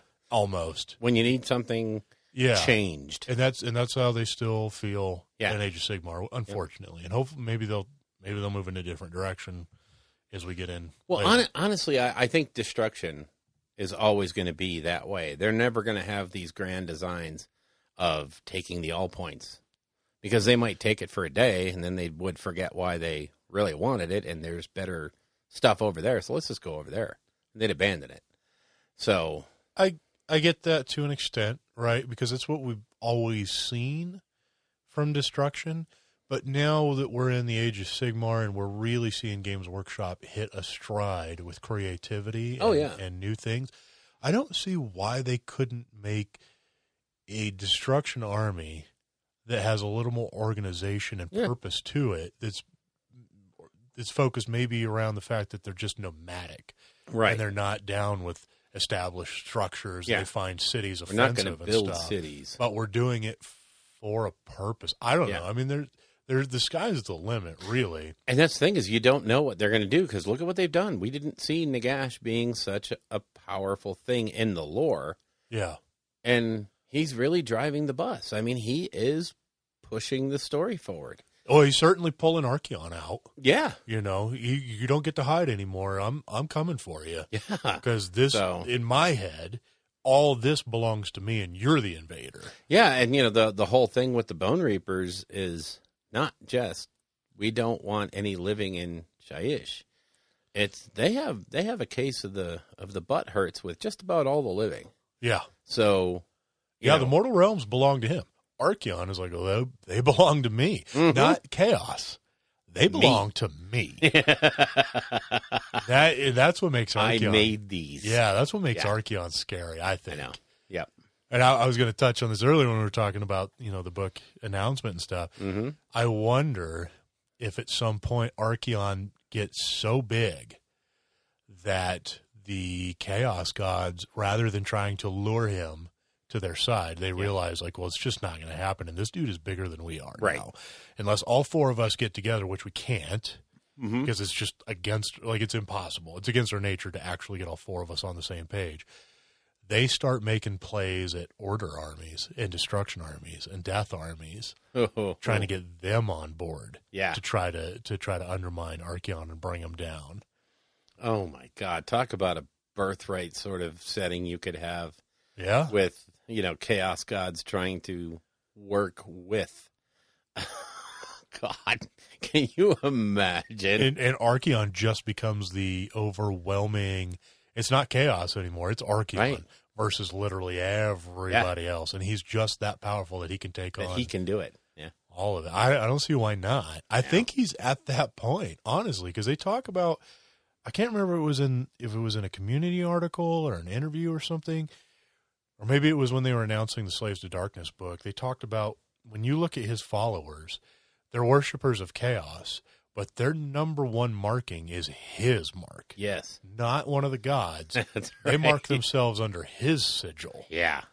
So, And that's a little freaky. yeah, Yeah. I don't know. I'm just saying. The thing with Archeon is if any one of the Chaos Gods believes at any point that he's bigger than him, so it's not going to be Khorne, because Khorne has way too much stupidity up in his noggin. He's not bright enough to figure that kind of thing out. I don't know. I think they've changed Khorne a little bit. He used to be such a mindless blood thing, right? Yeah. And I feel like, especially with the Blades of Khorne book, they've allowed themselves the ability to really delve into Khorne and really explore, just like they have with all four of the Chaos Gods. Mm-hmm. Nurgle isn't just a walking pimple. Yeah, anymore. happy-go-lucky. They show that he has motivation. Like, his mindset is, I'm doing the right thing. Yeah. I'm trying to make everybody happy. Like, if Yeah, they I would know. just accept this, it would be Everything would be better great. for everybody. Yeah. And Slaanesh now is this thing. It's like, I'm not a walking orgy of dildos. Yeah, exactly. I have more concept. There's more Yeah. to me and everything and what I bring. And Tzeentch, Well, yeah, I don't know. so I think, Khorne, he might realize, like, if Archeon wins, Yeah. there's still blood that'll flow, right? Which is my Mhm. main focus, but But then he'll start consolidating. And that's not what I want, yeah, because he's going to come for me. Yeah. That's what Archeon Eventually. wants. He wants to kill all the gods so that he's the only one left. So Khorne is going to have to recognize, like, oh, yeah, there's blood flow everywhere. Oh, wait. Hey, wait. Who's this at the front door? These aren't the Girl Scout cookies I ordered. Wait a second. Avon. Yeah, Avon. right. Yeah, exactly. I mean, that's what I'm saying is, like, and what would stop Khorne from trying to play into destruction, whispering in destruction's ear, like, hey, I got a real fight for him. Mm-hmm. I got the ultimate guy. Yeah. If you can bring this guy down. Maybe that's how they work destruction into the story. Maybe. I mean, that would be a perfect draw. I'm not saying, I'm just saying. Know what I'm saying? Because all it takes is one of these gods to figure or to believe that this Archeon fella might be a little stronger than me by myself. I think they all know it So already. he could come for me? Yeah. And at this point now they start going, no, we have to take him out. And I love the way Nurgle's power ebbs and flows. And, at one point he'll be the strongest god of the four, and then he'll retreat back to being the weakest of them Yeah. as these different things occur. But at some point, one of them's going to look around and go, no, I can't. This guy's too wild of a wild card, and he could come for me. We've got to do, and like you said, they won't be able to gang together. It's not like Zinch can call Corrin on the phone and go, hey, bro, let's take care of some stuff. You know what I mean? Did you see on my email blast I was talking about? It's Friday, dog. Yeah, right. Come on. Yeah. Let's run down to the club and, whoop some arcane butt. Maybe Yeah. that's what Nagash is saying, right? Because Nagash is like such a long planner. schemer. And he's like, well, I've watched how the other gods have acted. They're incapable really of playing the long game like me, Mm-hmm. but Archeon does. Yeah. For being this, he's not mortal anymore. There's no way Archeon's mortal, but We've had that show. yeah, he has to look at Archeon, and he's bested Nagash. Several he times. almost straight up killed, like perma-killed Yeah. Nagash. Right. So, and he's only getting more powerful as more of the realms descend into chaos. And honestly, the real order is Nagash. Yeah. Not order as a faction. Right. Nagash will bring the true perfect order. Yes. So he's the complete opposite side of the spectrum from Archeon. Markion. So yeah, I feel like maybe those are the two that play against each other, is death and chaos. That's so interesting how they how they Death made and that work. Archeon. So Yeah, Yeah. Death and Archeon, exactly. Well, So- Nagash and Archeon. yeah, they're the Those are the perfect two big foils for players. each other because Nagash is scared of him. He's the only one. I think Nagash knows that if push comes to shove, he can lie to Sigmar and Sigmar will buy it. Yeah, He's just not a bright man. yeah. God. Well, is it that he's not that bright, or is it just that he's forced to care about things? Because that's the beauty of Nagash, is like everything around Nagash is his own creations. He can just recreate all that stuff That's true. later anyways. He has an infinite amount of time to do it. Yeah. Right? Archeon doesn't care about any of the people around him. They'll come and go. Warlords rise and fall every other day around me. I don't That's care. right. I'm playing for me. Mm-hmm. Whereas Sigmar is like, I have all these people, these cities, this ideal that I have to support and fight Yeah. for. So I can be manipulated easier than, because I have to be. Well, I'm the one that gives in to hope Yeah. the easiest. And I So- can't turn my back again Yeah. on everything. Well, and that's it, is he's painted himself into a corner. I retreated once. Yeah. Nobody's going to let me get away with that again. Yeah. So, yeah, he's definitely in a bad spot. And it doesn't help that he's not a bright guy either. I mean, Yeah, he's very similar to the Emperor. Yeah. Right? The Emperor's been known to make a few boo-boos. mm-hmm. So, Well, and I mean, when you're making decisions that have that kind of importance, obviously it magnifies even the smallest misjudgment. But come on, Sigmar, Yeah. you threw your damn axe at a guy thinking what? It would come back? You're Yeah. not Thor, dude. his hammer. It's hammer. Axe. I said axe, didn't I? Yeah. It's Yeah. all right. So, I mean, honestly, you threw it at Zinch. Hello. Yeah. You didn't see that one coming? He did go around slapping down all four Chaos Gods at one point when he... I mean, Yeah. Sigmar's so weird, right? Like, how powerful is he? That's the beauty of it, is they won't tell us. And I honestly think the reason that he struggles so much with his godliness is he still has that link to the mortal guy that was Sigmar. Yeah. And he still feels like I don't know what I should do, except that I think if he just really had to, he could probably snuff out any of these other guys, especially Nagash. Right. The problem is he has that special bond with Nagash that Nagash could do the most horrible things and then come to Sigmar and say, bro, I was so wrong. Can you forgive me? We can work together. Because if you don't, chaos is going to win, and we Yeah, both know. we both know That's how the that thing. goes. We both know how that ends. That's right. So let's. We do both went through it this. together. Yeah. So obviously, you have to help me. Yeah. Yeah, Come it is on. kind of like. And he knows Sigmar will do it Yeah. because he's just that guy. So I don't know. Again, we're sitting in that 40K area. Thank God they've moved the story forward a little bit because we have stuff to think about. Same thing with Sigmar. I mean, it's this whole Wrath of the Everchosen opens up. It asks hundreds more questions than it ever will answer, which is great. It gives us all these strings we can pull whenever we want to think about stuff, whenever we want to, who's cooler, who's better, who's this, who's that. What I like about it is because it's not like we couldn't sit around and theory fluff before. The difference now is we're going to see it move forward. Yes. We're going to see if our predictions were right. That's right. And it's so fun when we're just way off. Oh, sure. And something totally wildly different jumps in. You're just like, oh, wow, I didn't see that coming. Because sometimes it means like a whole new army, right? Yeah. Or just something crazy like that. Yeah, just a new alliance forms. Yeah. What if it is all of a sudden Nurgle and Oryx get together? Because Nurgle's like, hey guys, this is what could possibly happen. Let's go over here and play, and I'll keep everybody off your back. Really, all I got to do is get one big leader on my side, and then his power with the way Oryx work is they'll just follow him because he's that nasty. And all I got to do is find a way that really, if I could just corrupt him. Yeah. If I can get inside of him just a tiny bit, make him a little more powerful and a little more powerful, I don't know. It makes you, can destruction fall to chaos? We have order armies that fall to chaos now because we got chaos dwarves. They're a thing. Yep. We got chaos elves. That's a thing that'll eventually come. And then death, obviously, in this setting, they can't.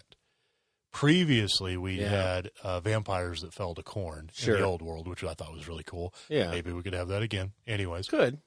Destruction has always been the one that doesn't. Well, and that's the whole thing is I don't think they'd pay enough attention long enough to fall to a chaos god, but I wouldn't be shocked to see a group of Khorne worshipping orcs or a group of Nurgle worshipping ogres. I mean, you can't say that's out of the realm, but I think it'd be more plausible if they do come up with one big leader. Maybe there's a new destruction faction coming and they have a powerful leader. And he ties up all of destruction. Hell, who knows? Maybe they have a, Ghazghkull Thraka kind of thing come along that can unite all kinds of different destruction and then start working on him. Start working that angle. That would be so much fun. I'm just excited for a new destruction. I'm just jazzed that they're announcing this book, this campaign book, letting the struggle and letting the story of the fight that moves forward not be as canned as we thought it was going to be. Yeah. And that, to me, is just... Because we're kind of getting that in 40K. It's still very much Bobby G versus Mortarion. Yeah. That seems to be the big focus. Well, and Abaddon is kind of making potentially his play too. But for this arc, yeah. But, I mean, for that story arc, sure. But Psychic Awakening touches on everybody. Yeah. So we might be priming the whole galaxy for it. And that's just it. Is once the last Psychic Awakening book comes out, I can just imagine where they're going to go because I think at that point we're ready for a Primarch.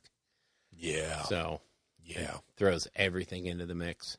But that's 40K nonsense. I know, but I mean we're in that same place where you can go anywhere. AOS could go anywhere.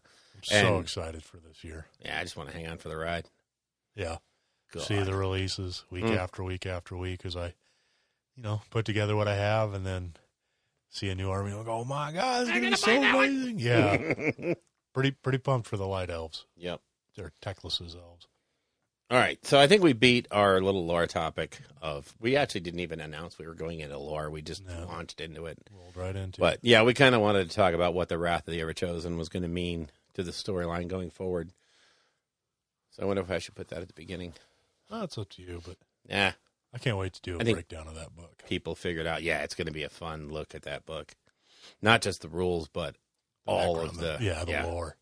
That's what I'm excited about. Yep, that and Siege.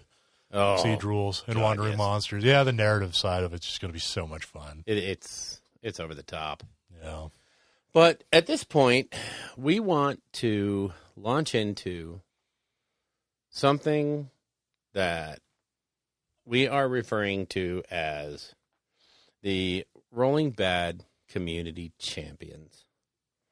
And what this is we want to, every now and then, I'm not going to say it's going to happen every other show or something, because it's not. Yeah. But every now and then we want to recognize somebody in the hobby that we feel is either under-recognized or who knows what. But somebody that we feel has impacted the community in such a positive way that we need to talk to them and we need to tell them in person how much we think of that person and how cool they are and what they've done. So without further ado, we're going to launch into our inaugural Rolling Bad Community Champion, who is, well, you'll hear here in a second. Well, you heard it at the top of the show, too. Did he? Oh, yeah. We probably talked about him. Aw, we ruined it for Scott. Cool. Anyway, here it is. Yep.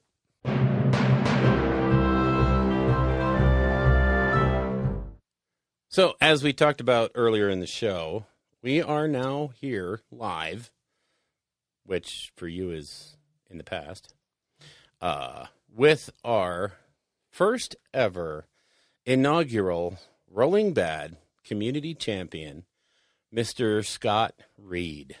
For those of you that don't know, Mr. Scott Reed is the guy that puts on, I don't know, all of the biggest AOS events on the west coast of the United States. So, Scott, how are you doing, sir? I'm doing really good. What was that intro again? We have just announced you as the inaugural, very first Rolling Bad Community Champion. It's kind of a thing that Eric and I came up with, that we wanted to recognize people in the community who either get some recognition in other ways or don't get enough recognition at all.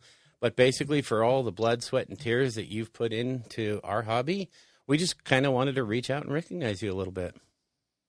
Well, you guys are going to make me cry here. Aww. Thank you. Well, quite seriously, you single-handedly, and I mean that honestly, put on the He probably Bay uses Area both Open. hands. Well, yeah, he does two hands, but So you single double-handedly. yeah. Double I single-handedly. guess so. But I mean, you run the Bay Area Open, the Las Vegas Open, plus I don't know how many local tournaments and events in San Diego. I mean, countless. So I think it's time you got shouted out a little bit for all the work you did. You also run my heart. Oh.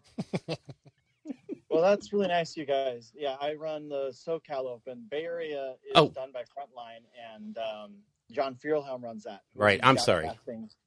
At LVO, so. Yeah. But you definitely run LVO. And one of the things that we thought of when we started to think about these community champion awards, we scripted some stock questions that we wanted to ask all of the people that we give the award to. And we kind of, you're the first one, and we didn't want to spoil the questions by sending them to you early so that we can get your shocked immediate response. Yeah. Oh, good. I will answer as quickly and without thinking as possible. Excellent. So you're starting your political career right now. There you go. Oh, God, no. If he runs, I'd vote for him. Yeah. Okay, anyway. I'd vote for him twice. Me too. In California, my 3 slogan times. will be, don't make me defend how little I've done for you. Wow. So the first thing we want to ask you is what, and this is kind of a weird thing, but what is your thing in the hobby? What is it that you do, and why do you do it? Well, let's see. My thing in the hobby? Yeah. In the community, not the hobby so much, the community. So, as with everybody else, when the game changed over from old Fantasy Battles to Age of Sigmar, most of the old crew who ran it basically put their hands up, walked away, and left the rest of us sitting at the table. And we should do something. Somebody should stand up and run something. And usually the guy who says that more than twice is the guy who ends up running something. Oh, yeah. So that's been kind of my life since the game has dropped. I ran some narrative things, and that led to some tournaments. And then all of a sudden we had points. And then it got bigger, and I was the go-to guy to call. And so it just kind of snowballed. I had this whole idea that maybe one day I can run a tournament. We'll have like 30-something people. And half a year into having points, I did an RTT where you pretty much hit 30 people. And I said, well, maybe I can run a GT at one point. It'll just be great. I can do one. And I got called up to do a local tournament here, Broadside Bash. I'm not sure if they're still going to be doing it, but I ended up running that, and we had 30-something people for a GT. And then I did one with 60 people, then 90. And like I say, anything I thought I was going to do has been far surpassed by what's actually happened. And that's all the community's doing, really. People showing up, people enthusiastic about the game, wanting someplace to play, and being nice enough to let me mess up their game for them. Sweet. And just to, make sure everybody knows, you do run one of the top 3 events in the country at the LVO. I mean, it's... Yeah. Yeah, we will. Well, number-wise, everybody can argue whether or not it's the best event or top event, but number-wise, yeah, one of the top 3. I'd have to put it pretty close to one of the top events. So, I mean, because... You're very kind. Adepticon is just there, whatever. And I know the guy that runs Nova, and he's kind of, mailing it in. He has everybody else do it for him. God.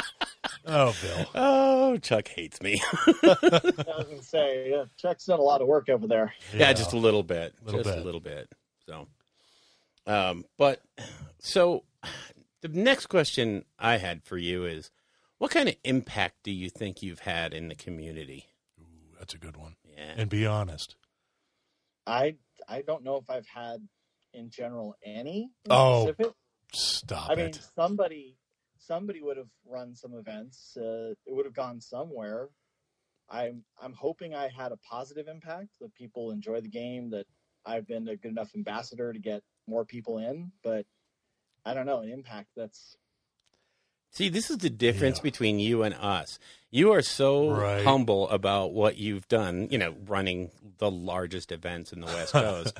And here we are scrabbling for any freaking opportunity to be known by somebody. We're just a squirrel in your world trying to get a nut. Hashtag humble brag Scott over here. I don't know if I've had any impact running almost 200 player tournaments. Get out of here. Well, but think about it. Everybody's had an impact on everybody else's piece. You guys ran a little summer tournament. I drove all the way out to it because somebody was running something and it wasn't me. Yeah.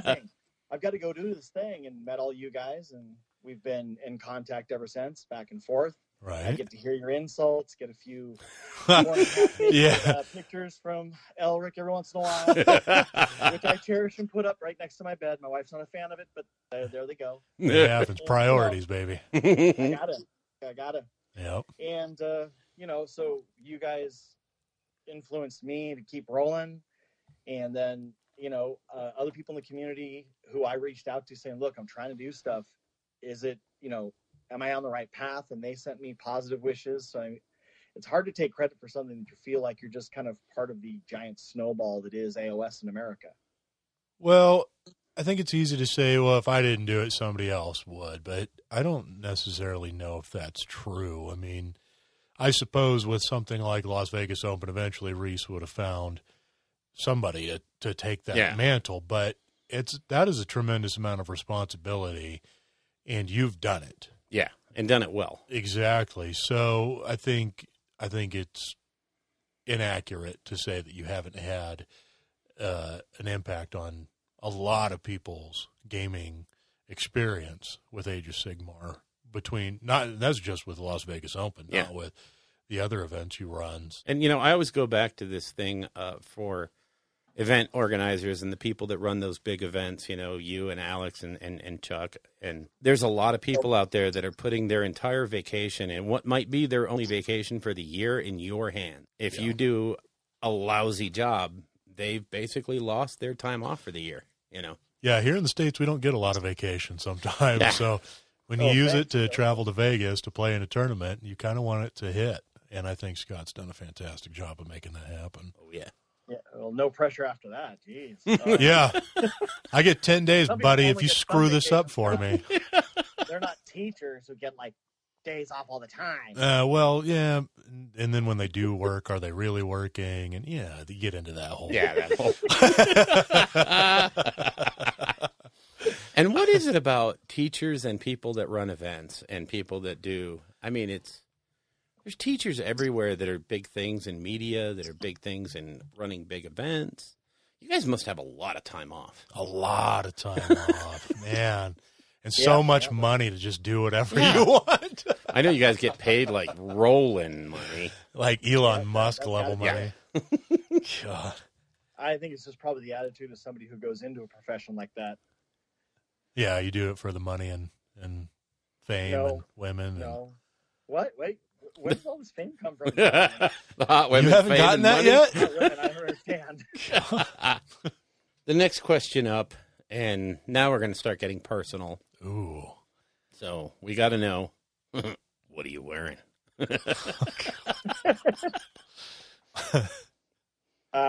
T-shirt and jeans with some shoes on because it's California and the weather's nice.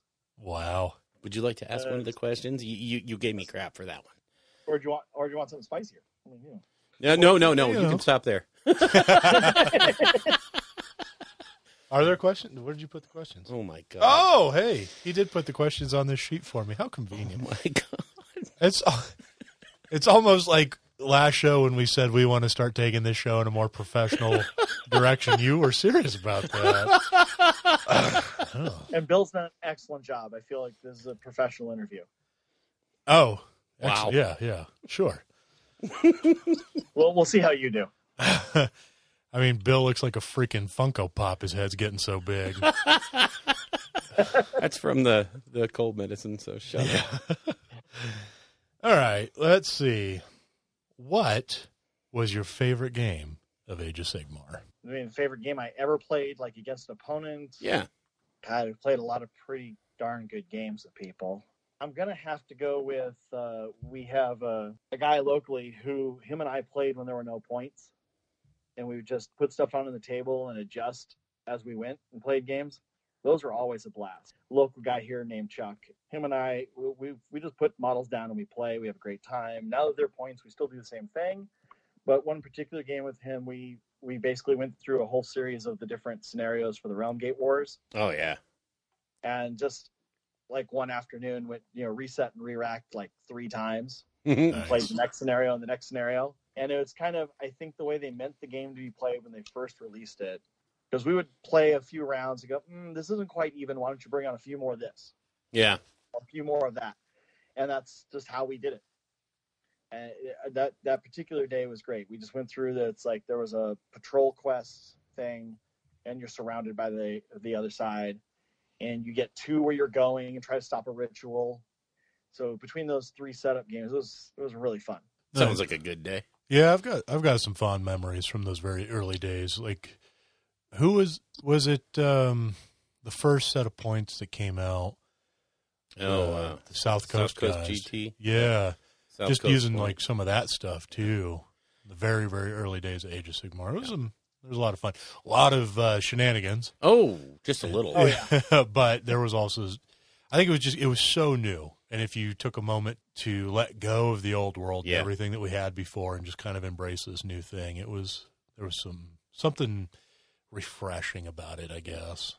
I don't know. It was a whole new way of looking at miniatures gaming without that hyper competitive edge to it, and it was it was different. I don't think we'd be where we are today if it was still that way, but oh no, No.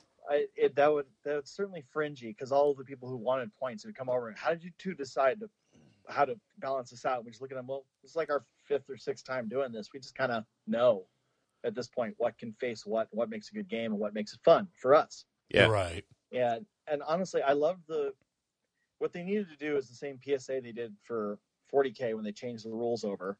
is they needed somebody out there saying, look, this is just a farewell to your old characters. Have fun with the rules. Because we were having a blast putting characters out here at silly rules combinations. Oh, yeah. If you can get the other guy to kneel, his Tomb Kings lose because, Setzer doesn't kneel, or, who has the better mustache. And Yeah. that was a great deal of fun. But, of course, what all of the old people who played the game beforehand saw was, you're making fun of my thing. Yes. Yeah. Or if they had an announcement going, look, this is just kind of a fond farewell. Enjoy it. Rules are coming. Take a deep breath. And that really made it out there. I think the transition would have been a lot smoother. Yeah. Well, they definitely handled the 40K transition to a more AOS stylized rule set much better. Oh, yeah. Well, they learned. Yeah. They learned a lot. I sometimes wonder, though, if some of those original tongue-in-cheek rules weren't put in there with kind of a purpose of getting those people who were too serious, who were just a little too wrapped around it to maybe leave. Maybe.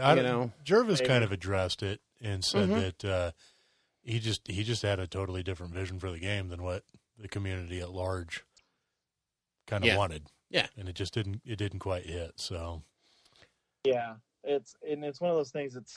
For years we've always, even when in the old game, they'd put a battle in the magazine. We'd all look at the battle and go, this army is not very competitive. It's not. No, I never did it. I always said, oh, those are cool models. I'd love to field that army. But all the competitive guys at our local shop would always look and go, well, those are stupid. Why would you field this with that? This doesn't work well with that. Right. It's because that's the way they see the game. The problem is often I don't think they translate from their vision to the rules as neatly as we would like. Well, I remember reading in one of the books, in one of the novels, when I think it was Marnius Calgar was going to some battle or whatever, and they offered him, they were saying they had like access to some units or whatever, and he said, no, that's complete trash. I'd never use those. And he said, bring me these others instead. They're more efficient. I'm just kidding. That's how it works in the fluff, too, right? I'm looking at you like, what? I don't remember that story. Yeah, I think he said, don't ever bring Devastators to another battle again. Or something like that. I don't know. Yeah. It's like, you bring all the librarians. Yeah. Anyways. Wow, I just got trolled again. All right, well, I think I know the answer to this next question, but I'm curious. What's your favorite AOS faction? What? Is that a question? Yeah, I'm just curious. I just want to hear it. Destruction. Oh, it's so good. I thought he was going to say Tau. Iron Jaws under that. Yeah. Because that's the army I play the most often. And what's more fun than sitting in a hall yelling, smashing, and bashing, and wahing as loud as possible? Yeah. Years of your opponent fall down under the table. Laughter of how quickly they killed me, but otherwise, Yeah. So, what do you feel about the new book, the new Orc Warclans book? I'm getting used to it. Okay. Having one wah for the whole game, because I still play just Iron Jaws. Okay. I have toyed with just breaking out my entire greenskin army and doing a big wah, but haven't done it yet. But yeah, the Iron Jaws, you get one wah, which is tough on you. When do you call it? You have to call it before your general dies. And since he's on a Maw Crusher, he's always in the mix. He's got to. Right. Too many points to have sit around and stare at everybody else. So it's taking some getting used to, but I've done pretty well. I won the first 3 at a GT recently, and then yesterday I was in RGT and won 2 with the first 2 of them. So, I guess I'm finally getting the hang of how to maneuver it properly. Right on. Have you? So you haven't really done anything with Bone Splitters or Big Wah? Not a fan of the Bone Splitters look. Okay. No Big Wah. I've done a few things with Gloomspite at 1,000 points because I haven't painted 2 units of 60. I've painted the first unit of 60 goblins, the old 90s sculpts. Oh, the single pose? Put them on the shelf. No. The very first plastic kit with spears they came out with, late 90s. Yeah, I think I know which one. Put them on the shelf and stared at them. And I looked at the other 60 unpainted and just I couldn't pull them down on my table and go through another 60. I will eventually. I just need to wait. There'll be a moment where I'll go, nope, they need to get done and pick them up. But I've enjoyed 1,000-point games with them. I have the new box coming, the one with the squigs and the trolls and everything. Yeah. Oh yeah. And let's see. Yeah, I've got some ogres I'm painting up in kind of a theme with snow because of the only faction I didn't have models for destruction. Really? Yeah, I've got every other group I've got models for in destruction. Nice. Yeah, I've been tempted to start because I also have a massive amount of Iron Jaws and Gloomspite stuff, and I'm like, well, do I go for the trio and get some Maw Tribes goodness and just full on destruction? I don't know. It was hard to pass up when everyone was going, "Ooh, Bone Reapers! Oh, you want the other half? Here, $50." Yeah. Yeah. I get that. So I mean, that's what I did. Yeah. That's how I got my Tyrant and everything. I got a boatload of them here, and I paid for that half of the box between $60 and $75, and then sold off the Tyrant because I only needed one, and he made back a good $20 or $30 every time from that. So wow, nice, good call. Yeah, good call. If you see any butchers, let me know because I want a butcher. Yeah. Although I am. If I see a butcher, I'll buy it. If I find two, I'll let you know. Yeah. There you go. Actually, I'm scratch building, converting one of the man eaters, the female man eater with the rolling pin. She's gonna be my butcher. So. Oh yeah. Yeah, my wife bought me that for Christmas. Nice. So that sounds perfect. I like that. Yeah. She hit that one just right. She actually liked her because she wore fishnet stockings. So. She works hard for the money. So, speaking of individual models, our next question is, what do you feel is the coolest model in your collection, the one that you like the most? The coolest model in my collection is that Maw Crusher. Nice. Yeah. I mean, it's pretty no matter how it's painted, but mine's actually, I mean, if it's the ones I own and I've done, that one's actually won me a single piece paint award at a couple of smaller tournaments. Never at a big one because the big dogs show up who actually know how to paint. Yeah. But, I mean, it's painted well enough that it's done some good there, and it's just a fun model to play with, period. So at least you're staying with your theme, you know. I like that. Well, I bid him for a reason. Oh, I hear you.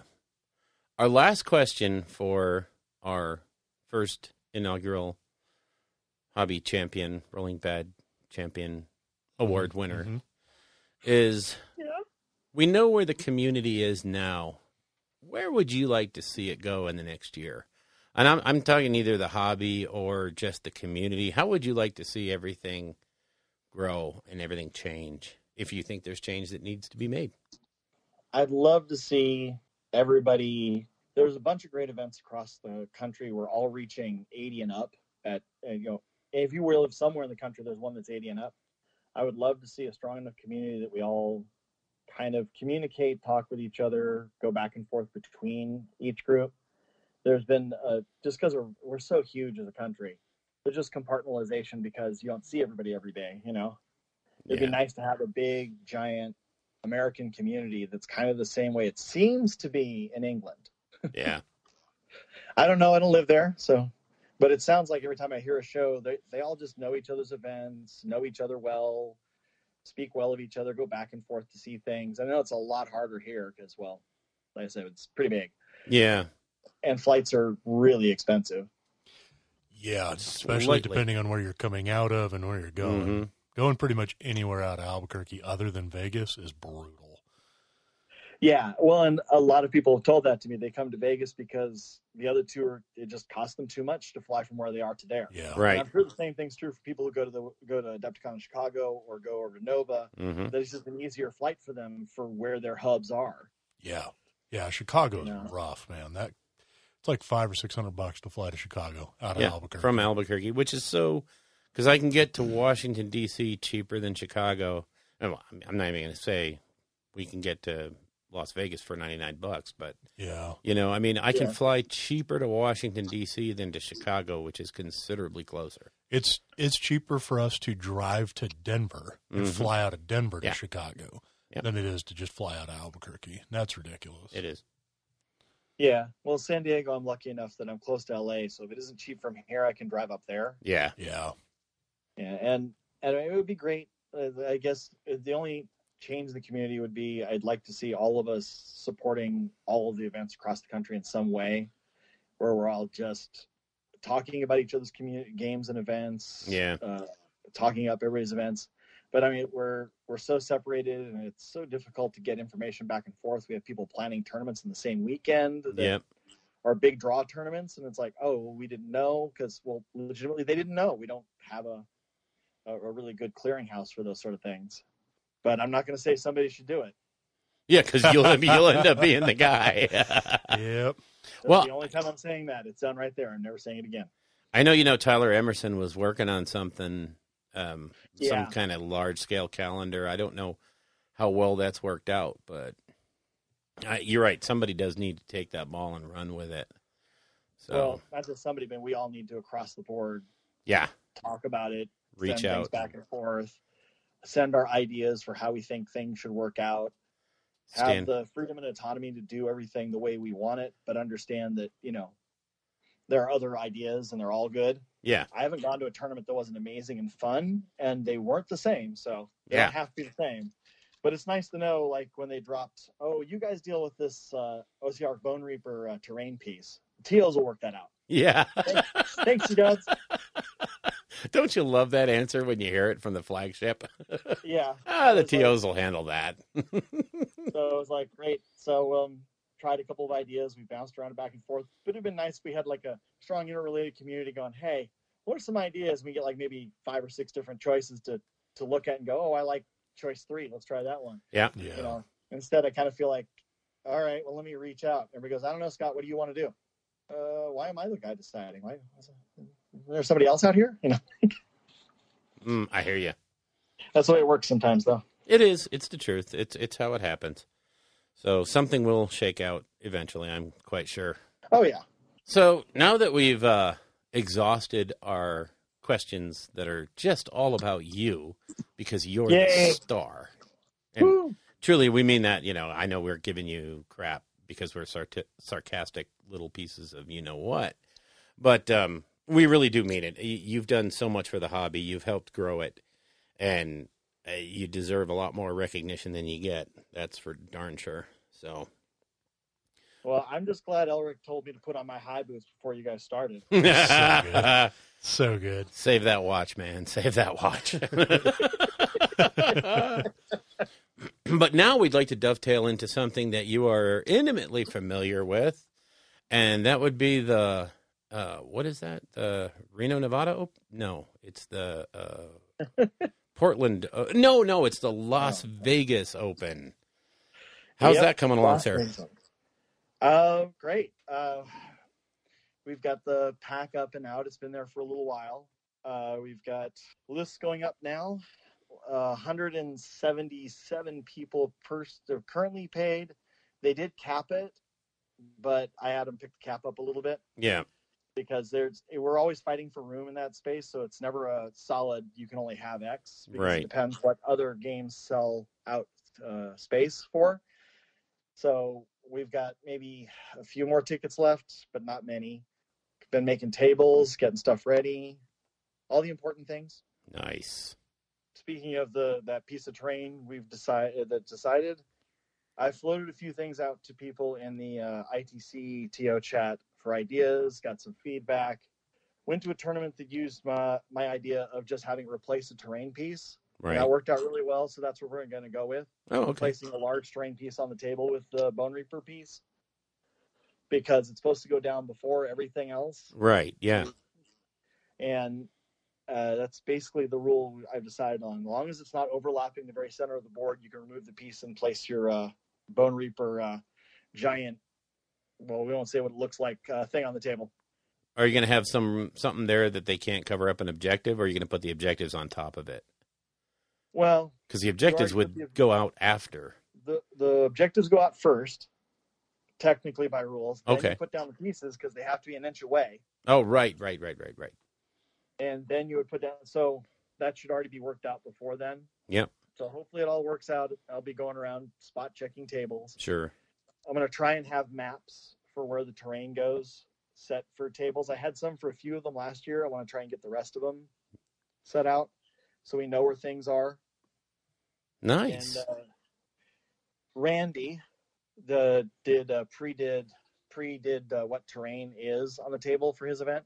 I'm not sure I have the time to work that out between now and then, but that seems like a good plan. Yeah, that it actually is. I mean, I hate to give props to Randy, but that was a pretty good idea. Well, you don't have to give props to Randy. I think about every chat I've been in with the TO has tossed that idea out, going, I think this is going to be a good idea. So he was just thinking like the rest of us. He fed off that hive mind. Yeah, he just Even though stole it from probably- somebody. That's all. Oh, okay. So absolutely didn't no say credit stole. to Randy. Excellent. Excellent. We have standards here. We're not going to sink to his level. No way. But yeah, it's going to be amazing. It's in Vegas, which is always fun. We have Yep. they have the Widows Club, so all of the husbands and wives who don't play the games go around and check out parts of Vegas. So that's always a cool deal. My wife goes off with them all day. Let's see. We've been working on a whole bunch of new themed tables. Got a lot of great events just around it itself. Of course, preview night. Yeah. Oh yeah. Looking forward to that. I'm hoping we see pointy elves. Oh, Yeah. yeah. I wonder if they will. I don't. I'm pretty sure they will. You think they'll go out Yeah. at LVO? Okay. I don't know. They came out with it. We've got an outline. What's the next big event? LVO. Yeah.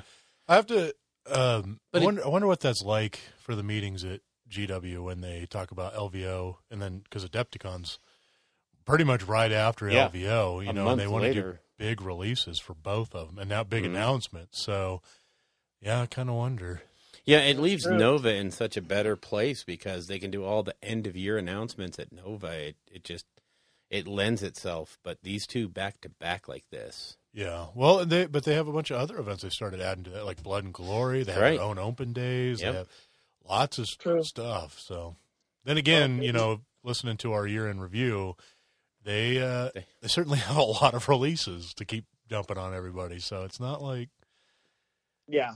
I don't know, not like they don't Well, have things to maybe- talk about. Well, maybe they'll do, visions of lizards from Space Toads. Oh, you stop it! Stop giving God. Bill hope. I We're gonna snuff that dream out. am so. Whatever they do is going to be good. I'm just Well, saying that now, but I can't. I just want it to happen. So That's whatever all- they do will be good. So even if they completely drop the army like they did Greenskins.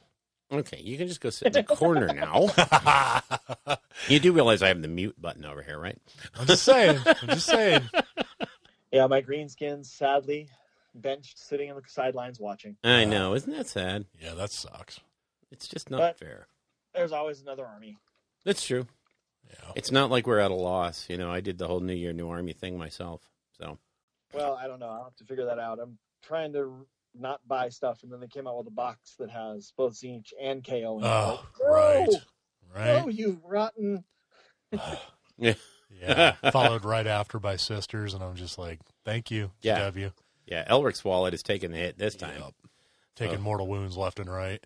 So, anything else you want to cover, Scott? Or Well, you're doing a narrative there, right? yes, sir. I'm doing the narrative at LVO, and I want to thank you again for all the help you've been over the course of this. I know I've been kind of out of it. I'm sure you've been doing most of the work. I'm just hopefully getting you what you need. Oh, you're amazing. Yes, Stop it. I would say yes, you are. So Regular champion of the people. I would Happy say hero. he's a. Wow, did we just turn communist? Wow. Yeah, we did. Awesome, Now it's right there. awesome. That's why we're going to seize the means of production at the Las Vegas Open. I like it. I like it. I don't know. I'm sure I'll think of like 20 other things I'd like to say about the event, but Well, for right now, I don't know what the deadline for tickets is, but the deadline for lists is the 13th of 13th. January. So if you're stuffing this podcast in your ear holes, you're already too late. So I know you're going to get a Yep. yellow card if you submit your list late, but if you're listening to this and you haven't submitted your list, do it now. Like now. I guess I could go through all the perfunctories. Yeah. A yellow list if it's not on time. If there's a correction you have to make afterward, you'll probably be collecting yellow for that. If you buy a ticket after the deadline, you have 24 hours to get your list in. Otherwise, that's a yellow. 1 yellow is not a problem. 2, you're on your last leg. 3, you're out. You can get a red right away for certain actions. Go please check the code of conduct that's attached to the pack and is part of Frontline Gaming and the ITC's setup. The votes are in from last year. We are doing a best opponent vote. Good. So we'll have that taken care of because the community voted for that. And if your opponent wants a chess clock, then your game will be on the chess clock because they voted for that as well. Interesting. Very nice. So that's the anti-bill rule. Okay. Good. Yeah. ITC for 40K, they go by the vote. The community voted. They do want a sports vote. They want to put clocks on the game. We'll put out another survey after this LVO to see if that's where people still want to go. And just try to make this as community-friendly, community-centered as possible for what the community at large wants. Yep. Yeah, I was surprised at the clock vote because I heard all sorts of negativity about, I don't know if I want a clock, blah, blah, blah. And as soon as that survey went out, the people who answered right away wanted a clock. It went up to almost 70-something% for clocks, went back down to barely a vote in favor of. So it won, but by a narrow margin. But the people who answered early, they all wanted a clock. Yep. So your most enthusiastic, those who wanted to really jump in and say something, they wanted a clock. And the same thing true for a sports vote. People think that's really important. I think it's really important. Yes. Yeah. But I want to do what the community wants, and they put that in as well. So we've got both of those added to the event. Question about the clock. Is this going to be the first event of notable size to use one for Age of Sigmar? And then, it's not mandatory per game, so it's based on player. But so assuming that a lot of players end up using them for their games or whatever, this will be the largest AOS event to do so? Am I correct in saying that? I believe you are correct. I haven't heard of any other events that are going to put that rule in. Now, I've been using a clock on the side just to see how reasonable that is, and it's fine. It's the real tricky part is remembering to pass the clock for different things, and they have a whole outline for it on Frontline site for 40K. They've already been doing this for their top tables, right? And for anybody, like the same rule we have. So if a person wants a clock, they get a clock. They've done the same thing on the 40K side. Very few people use a clock. It's just occasionally, and then their top tables use clocks. Sure. Okay. Now, when you say we all played that game, we ran out of time, so this is just an attempt to fix it. If it doesn't work, we'll try something else. Will the top tables for AOS use them mandatorily for this year's LVO? That is not written into the pack, so I'm going to have to go with it'll still require their consent. Okay. But if a player wants it, and most of them are probably going to want it. Will the top game be streamed? We are going to have streaming at the event. The John Fearholm out of the Bay Area, who does a podcast of his own with some friends, is going to be shoutcasting it along with one of the people who work for the Best Coast Pairings. Okay. Nice. Garrett will be doing it. Oh, Garrett's doing it? Nice. They're both on the hook for that, and they'll be shoutcasting. We'll be putting up a game every round and playing out the top 8. Nice. So it won't be the same group, the same people that did it last year? No, it will not be the same people who did it last year. I did reach out to a Don who does the Lords and Heroes podcast, but I haven't heard back from him. And I know the other two gentlemen, they have lots of duties they normally perform at LVO, going around doing interviews for Frontline. So I think they're back to doing that. Yeah. Okay, fair enough. Well, I think if you got John and Garrett, you've got a good crew there. Yeah. So.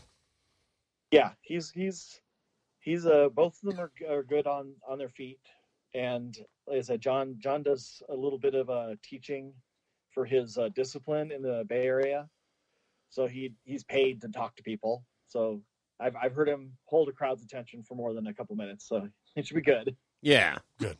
And Garrett's a good guy too. So yeah, and they both have slightly different opinions from each other about the game, so that should add some extra color to the event overall. Cool. Very nice. But yeah, there is broadcasting. Outstanding. Okay. Anything else? Earlier you said that if the players want to use a chess clock, they can.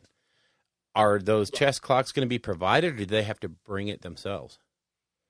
Frontline does have a set of them. If you want to make sure you have one, you want to use it, I'd say bring your own. I'll have a few of my own as well.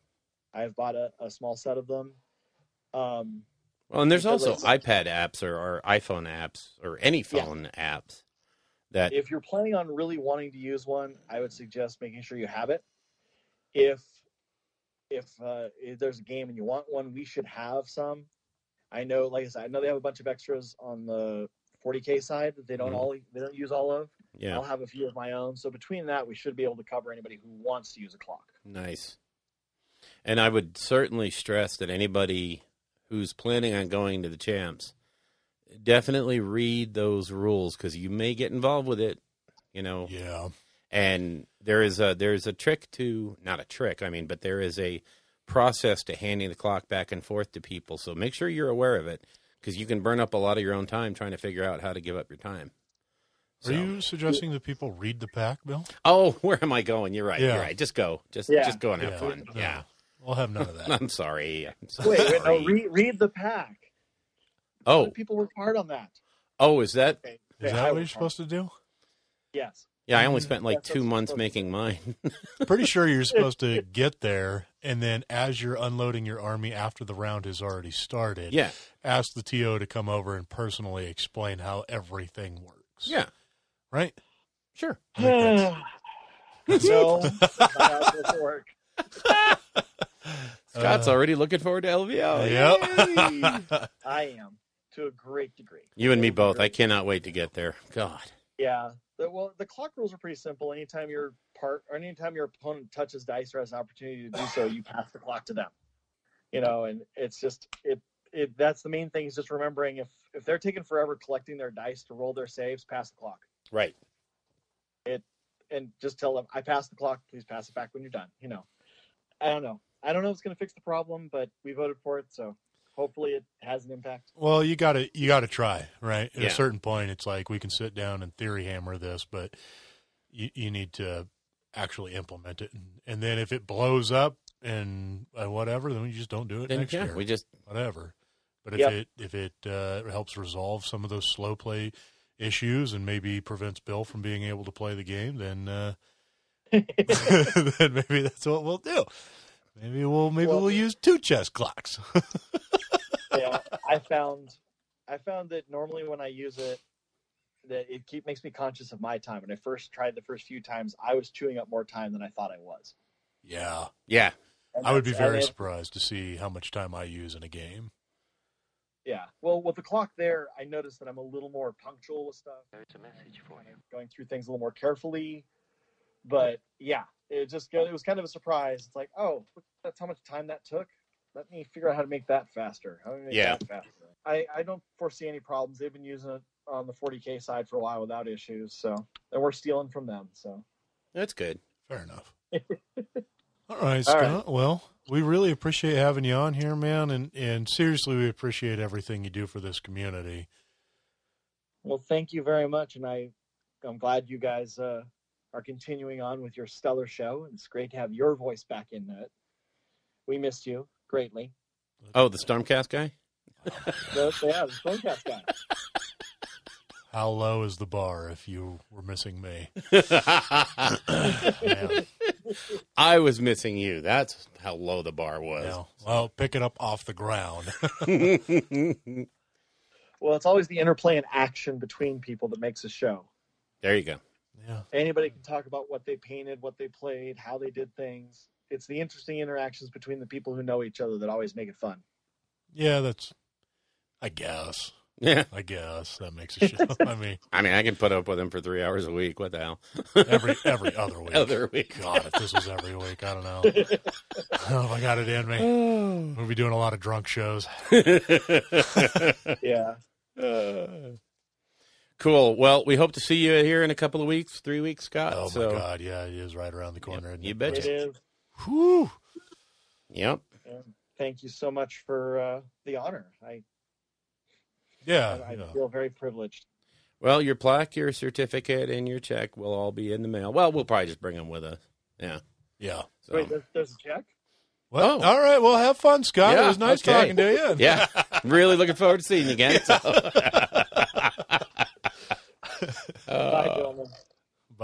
Take care, Scott. Bye-bye.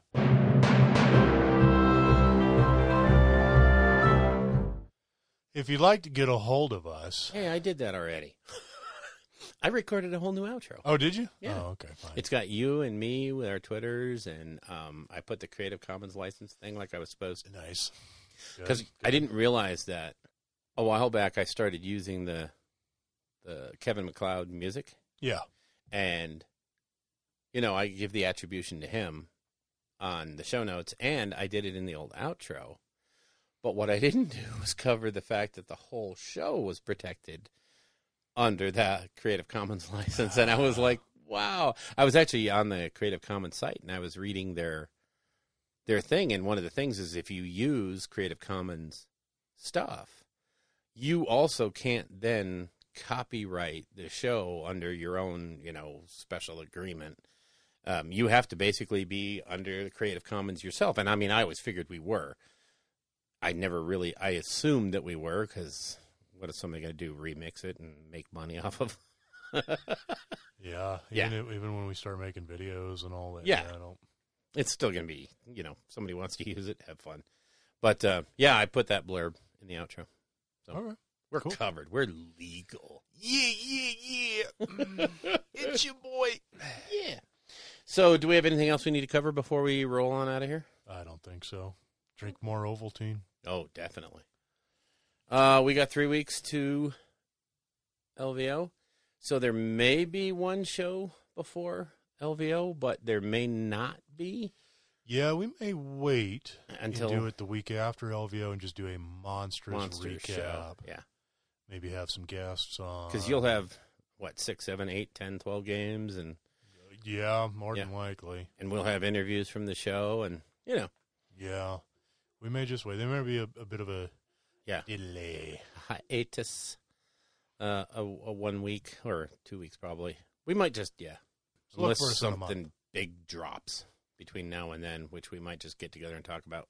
Yeah. But other than that, we'll probably see you after LVO, which is January 22nd to 26th, I believe. Bye-bye, listeners. Yeah, we'll see you in a few weeks, and have fun and buy bonds. If you see us at LVO, Yeah, come up definitely. and say hi. That's right.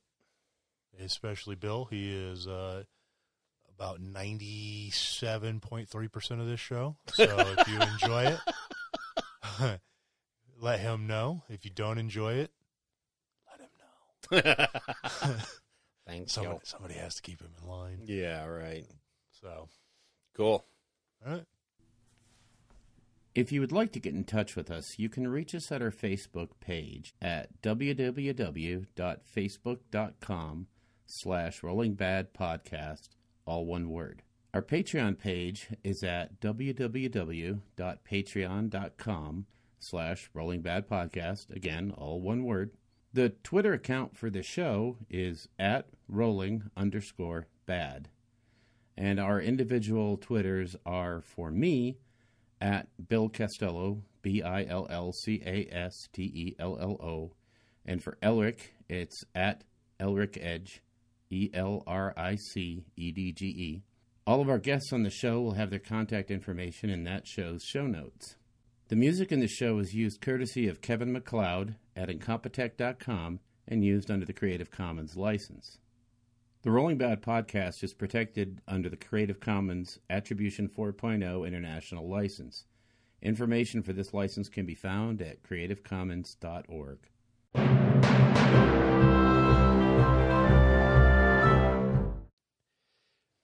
So, I know I'm not taking a time out. We're just going right on through this, Bill. You want soda or not? Yeah, kind of.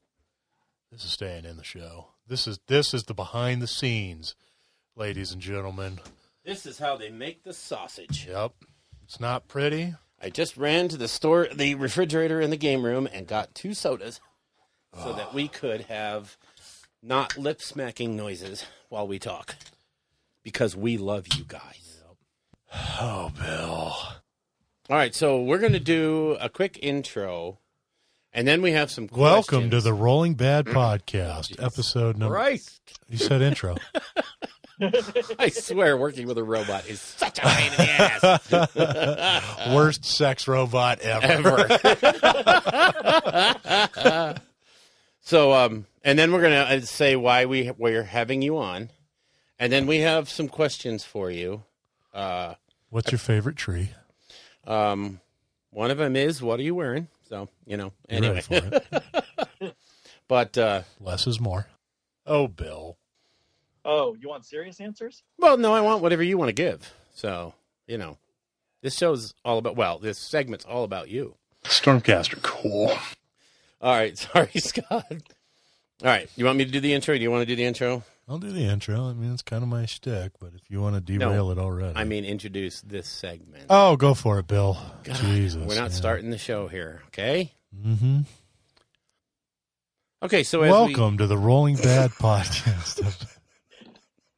Scott, if you hear the sound of a gunshot, could you tell the police you didn't hear anything? I don't know what you're talking about. My mic went out. Well, that's one last ticket you got to get for LVO. Yep. One that can go to a deserving player. Wow. Ooh. That was the gunshot right there. Shot heard round the table. All right.